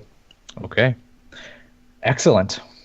So that pretty much concludes Lost Mines of Phandelver, the module. And Ed, will you be here next week? Is there any chance that you can come back and play one more? Chances are very, very slim. Very okay. 2-0 probably. All right. Okay. Yeah, it's all right. Just good to know. It's too bad. So next week I want to do one more adventure or a session in relation to Lost Mines, where we'll just do a transition session. And then after that, we're going to take a break from story mode, and we'll do just like a one-shot session, or maybe like a Nexus session. And to our audience, the Nexus is a game that we've been playing for like a year now, where we do essentially just one episodic adventure with a group of conglomerate characters together. Yeah. So they're pretty high level now too. Yeah, it's basically running. Delpha's in chat. He says dusts off Spencer's character sheet. Yeah. So the Nexus is basically it's a system of one shots. So you can run one shots, but you don't have to keep rolling characters between one shots. The party in the Nexus is currently level 17, so it's very high level play. You don't see that much high level play in 5e, so it's an adventure. Our initial analogy when making the Nexus was it's basically like the Diablo 3 riffs in D&D format. Yeah, more or less. Yeah, more or less the essence of that. That's how it started. It's gotten a little bit more complicated, arced than it used to be, but hey. But there's that. Okay, so here's sort of the plan. We might do a Nexus thing. We'll probably do a Nexus thing next week. Or not next week, but after the conclusion of this Lost Mines thing. Then we will have a few people leaving because they have real life things to do for the next while.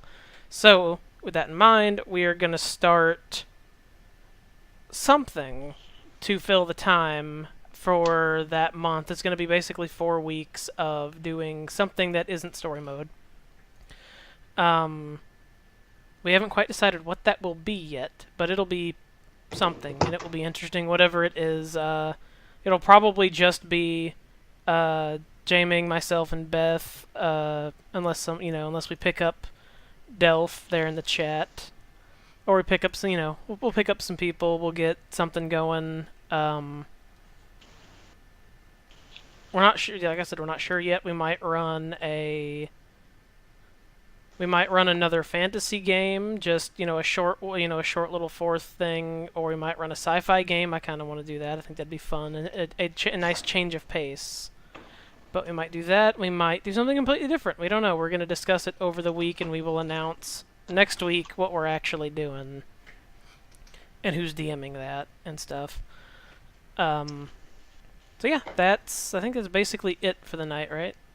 We good? Yeah. So just to explain, next month, essentially most of May and a little bit of June, we will not be moving into the next module of story mode because people go on vacation, people have things to take care of in life. So we'll be back at like late June to continue the next module of story mode, and next session. Next Friday, I'll lead into what that next module is going to be with a transition episode. Yes, but just to clarify, the Friday time slot will always have something in it. Like the time slot that currently says story mode, it will be some other D&D tabletop related thing.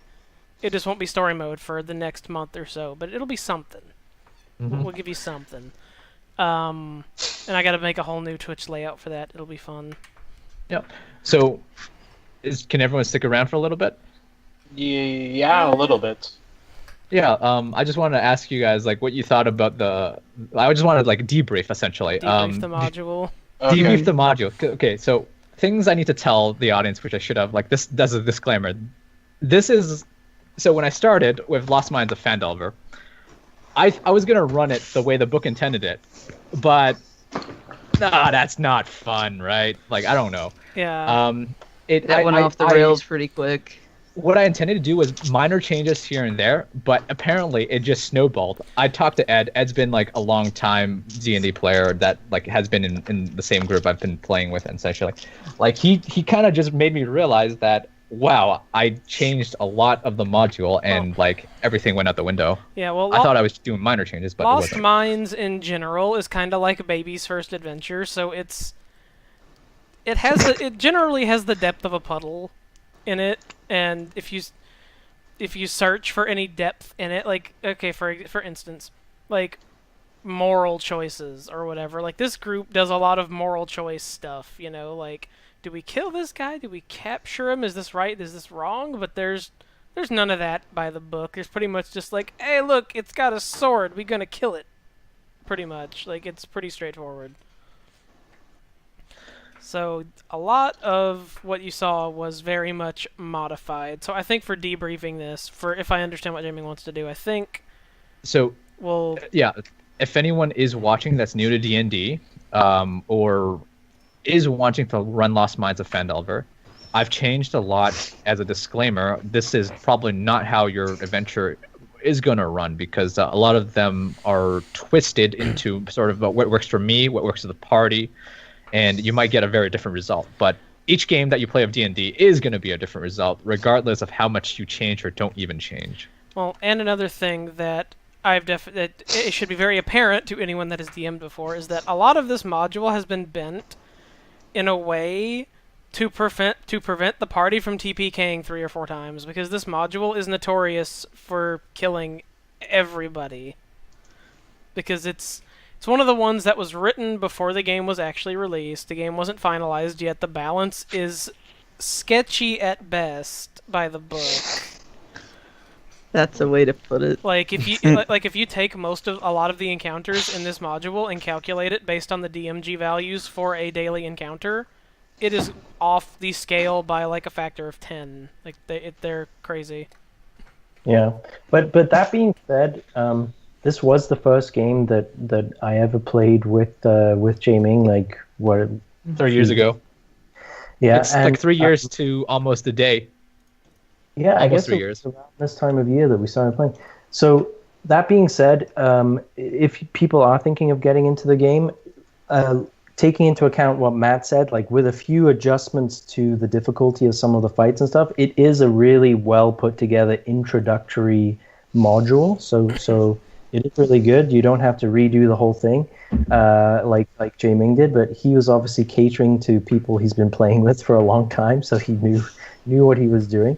But it is a really good module for introductory. So yeah, it's a good module. Just it's a kind of a thing. You'll if you DM this module and you've never seen it before and you never DM before, it'll still stand out to you when you look at something and it's just like that doesn't seem right. Yeah.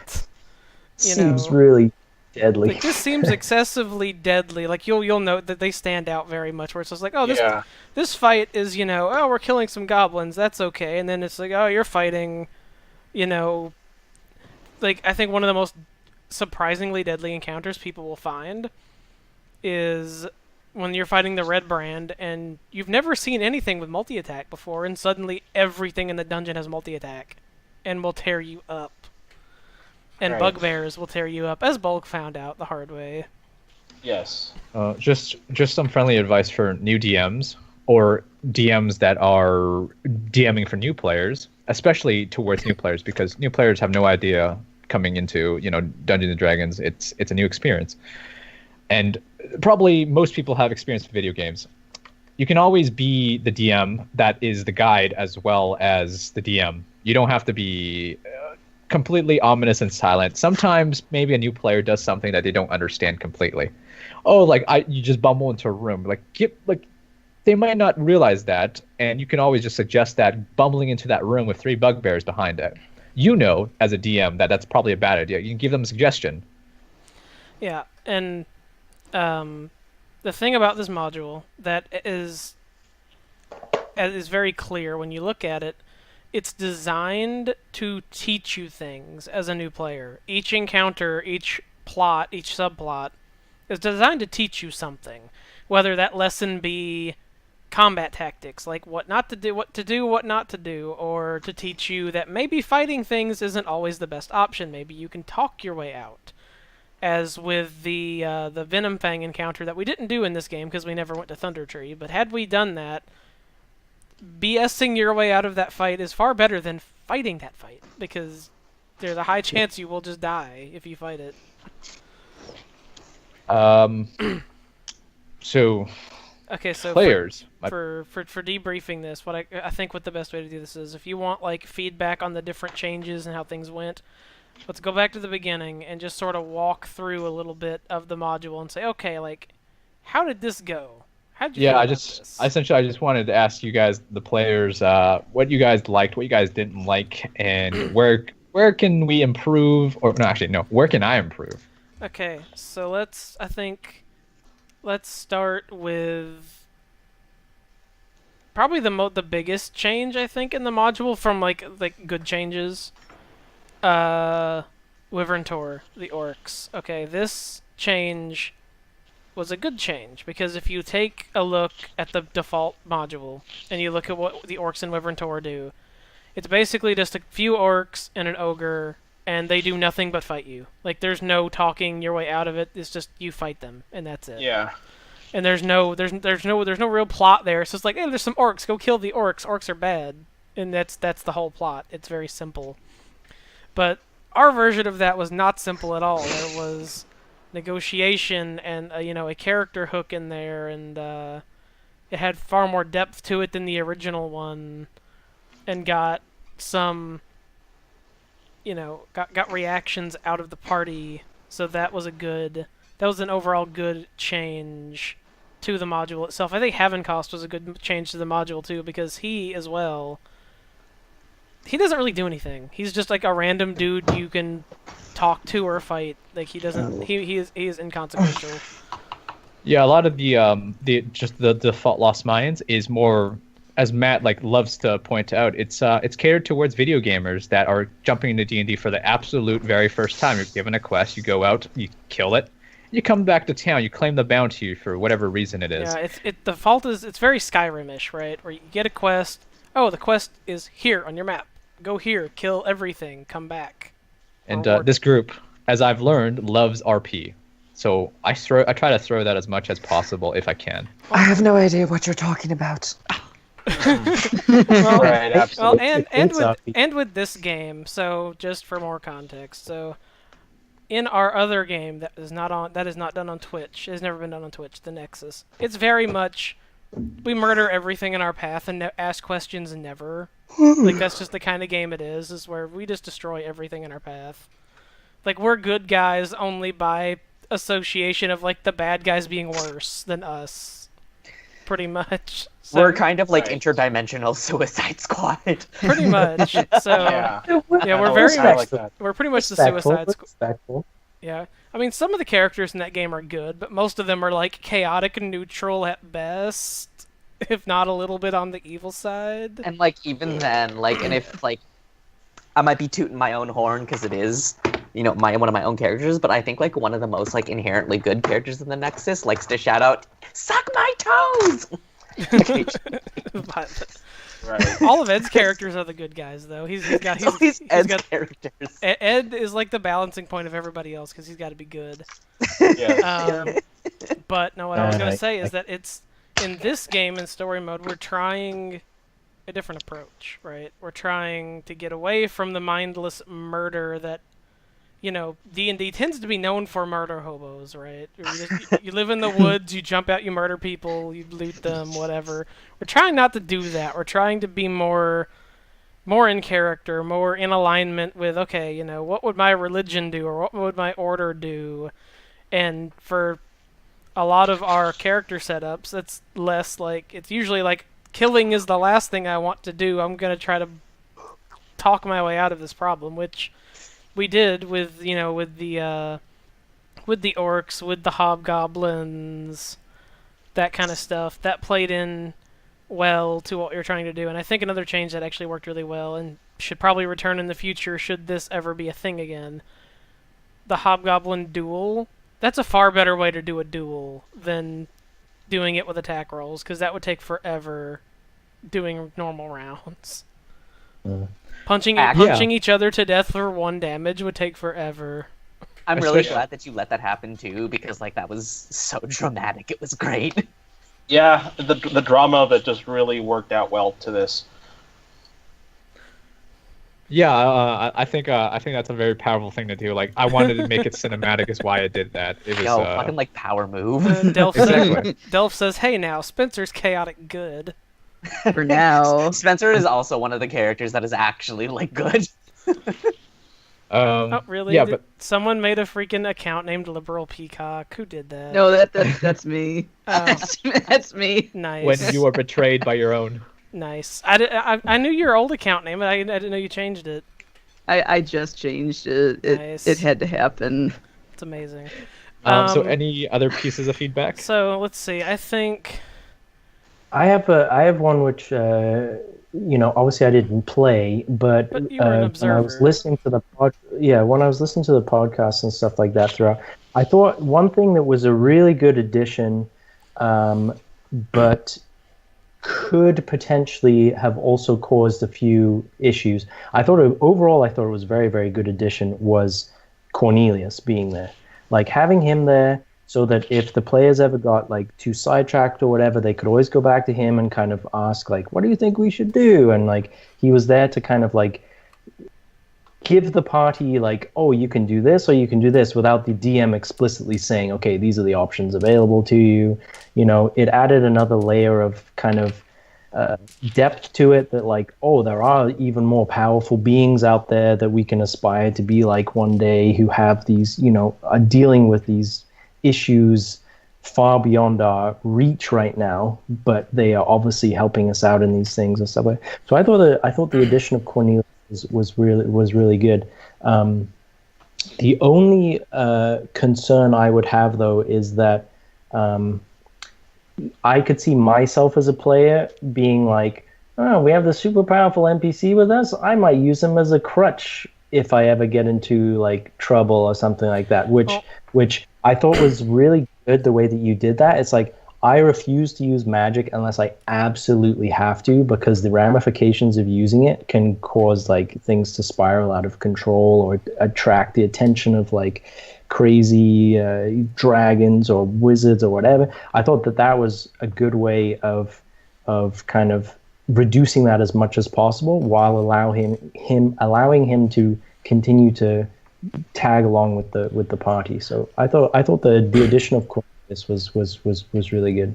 I'd also like to add with the Cornelius thing, I think it was beneficial to the players. I mean, I've had trouble with this in the past where players will make their characters and then either not have a tie to the story or not have a tie to each other. And I think Cornelius was a good way to just sort of get the party together and not immediately be hostile at each other because, oh, you're a half-orc and you smell funny. Wait, on the subject of Cornelius, this is sort of my interpretation of Cornelius, like his function at the end of the game. As a DM, I look at what happened and how it went, and I say, okay, Cornelius's purpose in the final stretch of the module, his purpose was TPK prevention, because that last fight.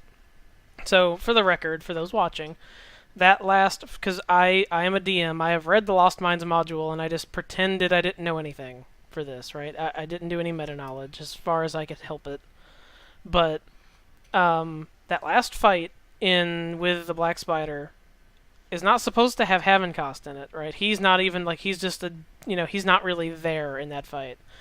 So, and even without him in the fight, that fight is ultra deadly in terms of CR scale. So I feel like having Cornelius was the balance point of having Havencost on the other side, because it's okay, I'm taking a very deadly encounter and making it even more deadly by adding a spellcaster to it. So how do I balance this scale by giving the party something to make sure that this just isn't an insta wipe the second we walk in the room. Mm. Yeah. But I think that you did a good job of balancing that and not being like, oh, you have like a level 17 plus spellcaster with you who can just like destroy everything. Like he would use his staff and his sword most of the time. Like he was there primarily for the RP and the guidance, and I thought it was well done without it kind of unbalancing everything. I don't know if you guys have realized, and the audience probably might or might not, but I drew a lot of like inspiration from Gandalf, right? Like he's always there. He never casts spells, but he offers those words of wisdom in situations, and lets Frodo, Kieran, do what he thinks is right. Right? Essentially, that's my inspiration for that, and this comes from the point of in D&D, which I think most people should have this in their games, is a guiding NPC, an NPC that just does not necessarily like combat, but has like you have a fallback NPC where you can always come to and ask questions, and maybe that's not maybe. Sorry, what was that? The safety net. Kind of. Not like in terms of combat per se, For but story. yeah, like for story. Like in case you don't know where to go, like this module, especially this module, it's like a Skyrim module, right? Go anywhere you want, and you might get confused. Go back to the guy. Like this NPC can help you out with that. Like it's like you having Cornelius sitting in the inn in Phandelver, like while everyone was off on these little mini adventures, was perfect because they knew at any point if they're like, oh crap, we couldn't find a lead going this way. Let's go back there and we can always discuss with Cornelius and figure out what he thinks we could. Absolutely. In sort of the Lost Mines default, it's supposed to be Sildar Hallwinter, which is like a knight from the Lord's Alliance.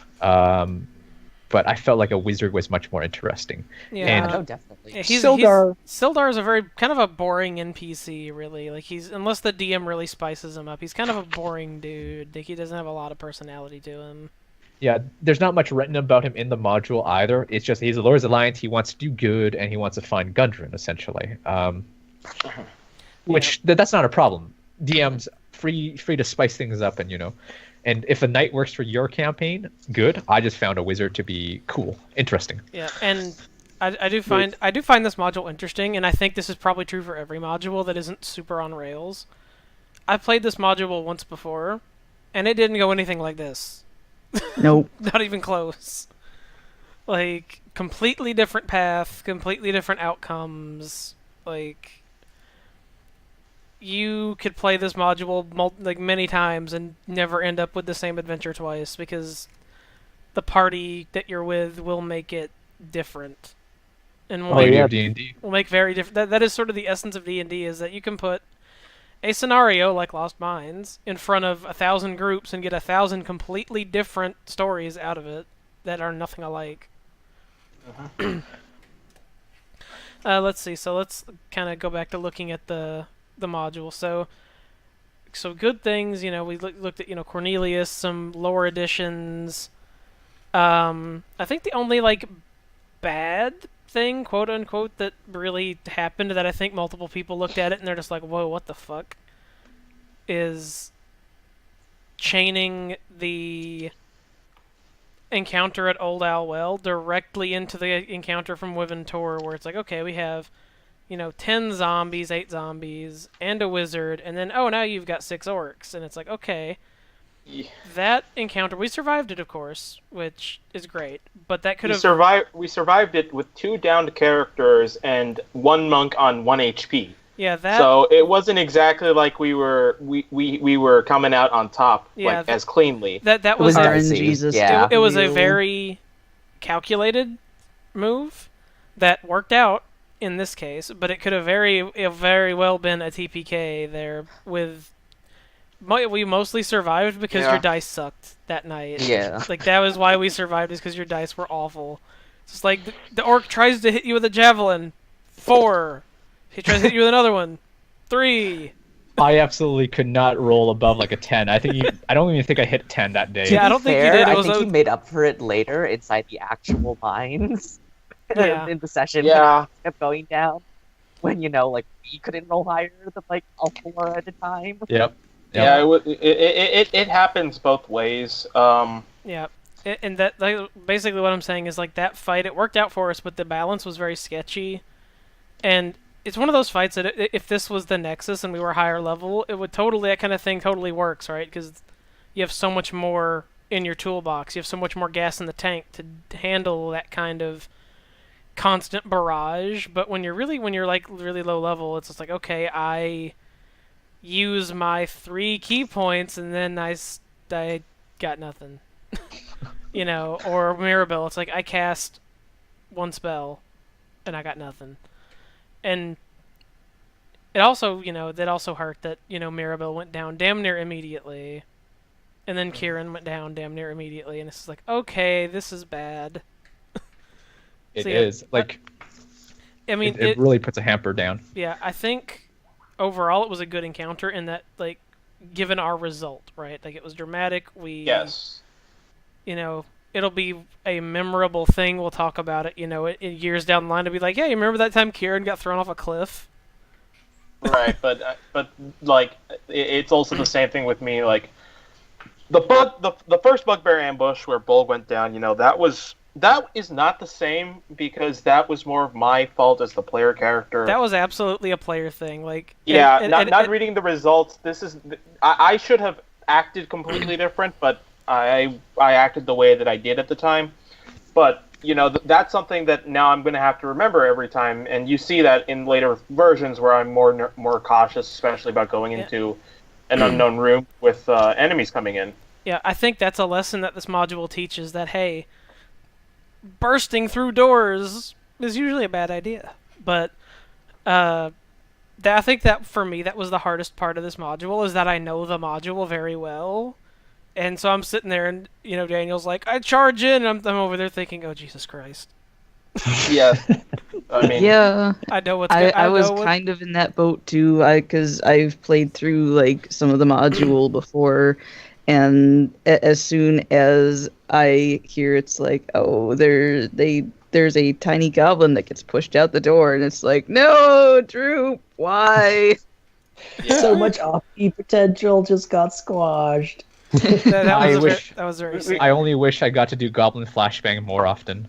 I mean, it could still be a thing, Know what you gotta do. And I'm gonna regret saying this later, I know it, but you gotta do the thing that you see in WoW with kobolds, where you'll have a kobold, and then you strap some dynamite to it, and now it's a sapper. It just runs in and blows everything up. I absolutely know about that. I could do that, but I choose not to. Sappers. Not yet. Not yet. Dynamite's actually not all that super amazing in D&D, but cause maybe it's super amazing when you're mechanically surrounded. Oh yeah, I mean just damage-wise, it's not that impressive. Because I've thrown dynamite at stuff in the Nexus and it doesn't do all that much. I also blew myself up with a grenade once. That was fun. I had to fix your face. Yeah. But just coming back to the module thing for a sec, the good thing is that I don't think any of us have played any of the other modules than this one, except maybe Daniel. I think you said you may have played Curse of Strahd. No, I played in the realm that Curse of Strahd played in another thing. I'm familiar with the world, but I've never actually run the D&D 5e module. Okay. So the cool thing is that going forward, all of us will be we've never played any of this stuff before or seen any of this stuff before, so it should be pretty interesting. Yeah, I've told Jamming this. I look forward to getting out of Lost Mines because I know Lost Mines. I've read the book because I was going to DM it at one point, but I've never read the rest of them, so I'm totally in the dark. I can't I try my best not to meta when I do know, but now I don't have to worry about that because I don't know. Yep, and hopefully Ed, in a couple months' time, can return and pick up the game as well after the child grows up, the baby. Yeah, I need to talk to you about that afterwards, after we come off this absolutely. Show. Absolutely, we'll talk about it afterwards. So, does Chad have anything to say, ask her? I think the only ones in chat is me and Delph. Oh, okay. Yeah, Delph's just talking shit. We're cool. All right. Anyway, so one thing I'll mention. That's very true, Del. Very true. A couple months, 18 years. Okay, so one thing I want to mention, I'm gonna shout this out. So, Delph sent me a message in the middle of the game that I wasn't gonna mention till the end. So, one of the limiting factors of this channel is that my computer is super freaking ghetto. Like, we can stream at 1080p, but if you can't hear it, but if you could hear it, my computer is whirling like I was trying to run Crysis right now. Just running this layout with Skype in the background. Like, it's bad. I know where this is going. Yes, you probably do, because he probably told you before he told me, because that's how this works. Yes. So Delph actually he's sending me a video card that's like 6 times more powerful than the one that's running this stream right now. So what I'm that's amazing. So what I'm gonna do, here's what I'm gonna do. When, I'm gonna, of course, use that, but, in the future, if I can get, once I get some funding for it, I'm gonna take, the spare parts that I have, and I'm gonna build up a second computer that is just the stream computer, so that we can stream far more graphically intense things for doing, besides D&D stuff. But even without that, like, even just with an increased graphics card, we can probably dramatically increase what we stream. Like, we'll actually be able to do, we don't have to play games from 1999 on the stream. We could just be a retro Yes, we want gaming to. I stream. mean, if we want to, we can, but we might be able to stream, Gauntlet, or... We're gonna do it. I don't know what else we got. And we want to do the Baldur's Gate stuff. We can do Gauntlet. We can do... Diablo 2. Oh, man. If they do a Diablo 2 remaster, we gotta play that. Because right now, the problem with Diablo 2 is you can only run it in, like, an 800 by 600 window. Because the game is so ancient. That's fine. That's absolutely Still fine. good.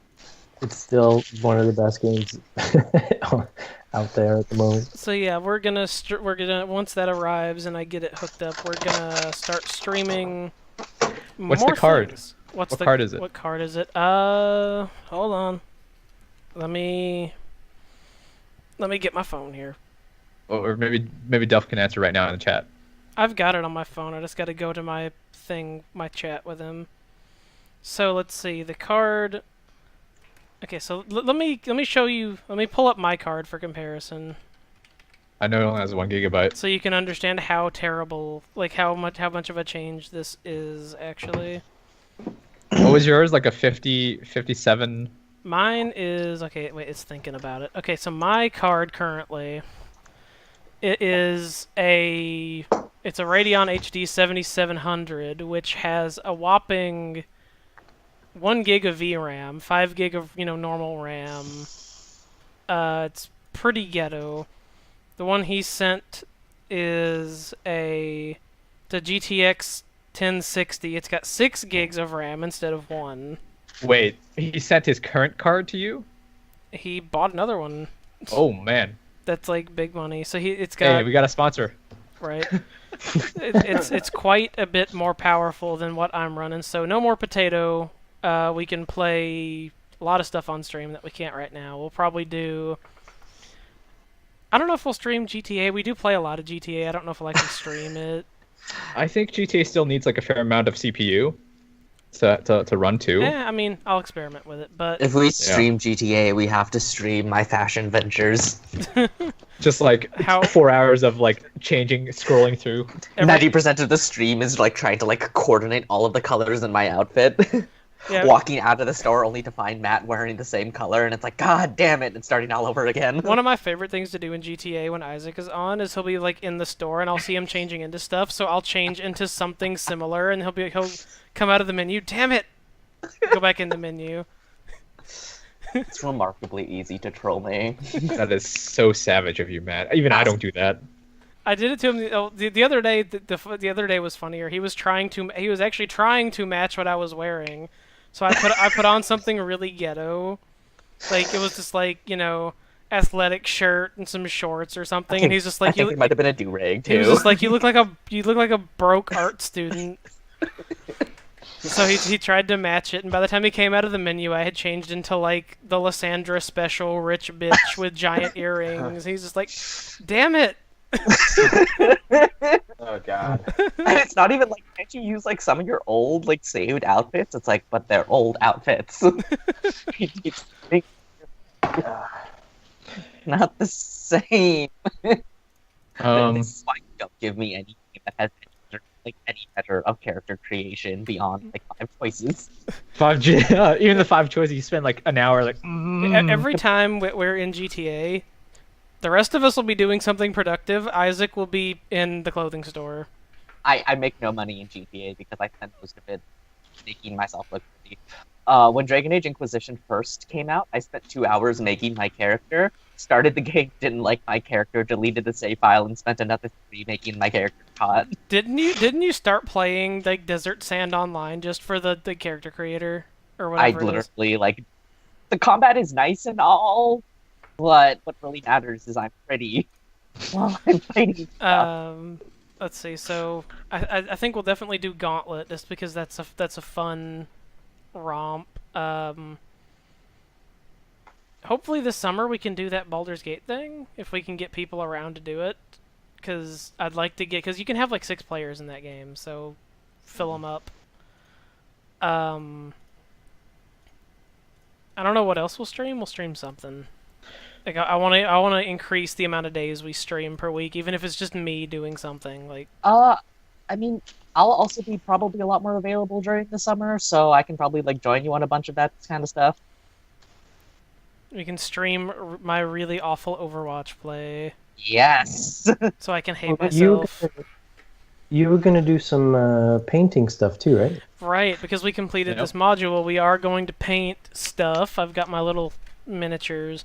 I'm going to have to fiddle with my camera to figure out how to zoom in on something that small and not have it, blur, but I don't know what Jamming there is going to paint, but I'm going to paint this little dragon here. I've got like Gaming? well, I don't know what I'm gonna paint. Maybe I'll paint something completely different. But like before I stopped painting for a while, I had started on like 2 trolls, and I never got to finish them. They have like a base layer, but that's it.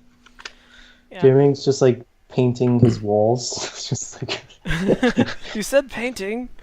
Is that Get a live But no, I've Just never get a painted live stream, anything in my do that. life, so this will probably look terrible, but it'll be an adventure on stream. I don't know when we're gonna do that yet, but we'll Should do we it. just have like an art stream in general, like doodles we make for NPCs, painting figurines, I mean, Yeah, might as well have like a side art episode show something. the new art attack? Fantastic. Isaac's drawing stuff, Jaming's painting stuff. I'm like digitally trying to make stuff. Everyone's making like beautiful figurines or like like plot relevant things, and you guys look over at me and I'm like drawing our characters as memes. I mean, It's like internet art. So, what was I gonna say? Like, I mean, I'm not super artistic or anything, but I do a lot of color swaps on things. Like Cornelius, I forget what his original coloration was, but I changed the colors on his picture. Yeah, there's a nice image I found online, and Matt just swapped the colors. Like it was a red robe at one point, and he just covered it blue. I think blue is a very nice color. I have a question. What's that? Are you considered, or is somebody considered artistic even if they have no artistic talent, but they themselves are a work of art? I mean, that, I don't know anyone you're talking about, so. Yeah, I think we have a word for those. Those are actors. that doesn't actors. So that doesn't apply to you because you have artistic talent. You drew your own token, and it actually Talking looks about good. you, father. But thanks. And you drew the art The- that is on the break screen. Which, like, full credit where credit is due, that's a screen cap from Voltron that I just drew us over. Well, still though, but like it's not like you traced it. You just copied the poses, but you still drew the whole thing because they're completely different characters. So it's still really good. It stays on the break screen until we're out of this thing. Okay, the other thing I'm gonna do before, for the next module, I'm gonna do a new Twitch layout. It's gonna be similar, but I'm gonna change some of the art because I whipped this one up in like an hour when we started. It's literally just a bunch of boxes, so we're gonna So something more extensive. something I don't know if more extensive, but easier to maintain because this thing is a pain when we switch party members around. So something a little Valid. easier to, and something easier to swap between different games. So I'm gonna work on that over the week. But we are running out of time. It's almost time to sign off for the night. Any last thoughts, ladies and gentlemen? I would just like to say, as an observer of the whole thing, as a spectator, I thought it was incredibly enjoyable to watch. And I think it sounded like you guys had a lot of fun throughout the whole game, too. So I would say, great success. Yes, indeed. Great success. Ed, it was good to have you back, even if it was just for a day. It was good to be back with you guys. Yeah, we miss having you around, and hopefully we'll get you back, before your kid turns 18. Yeah. I don't know, man. Even 18's a little bit early. Sometimes these kids now, this generation, for this generation, hangs on to you. You got to go up to like 25. I was gonna say, it's like me, get my own place in this economy. Yeah. In this economy. All right. So yeah, hopefully we can get Ed back. We will have a plan for exactly what we're doing over the next month. We'll figure out what we're doing through the month of May we'll have something to announce next week on that. We'll talk about it in the chat over the week. And we'll keep everyone updated. Yeah, I guess that's it for the night. So we shall sign it off. Yep. Thanks for playing, guys. Good module, and thank you for watching. And we'll see you next week. Yep.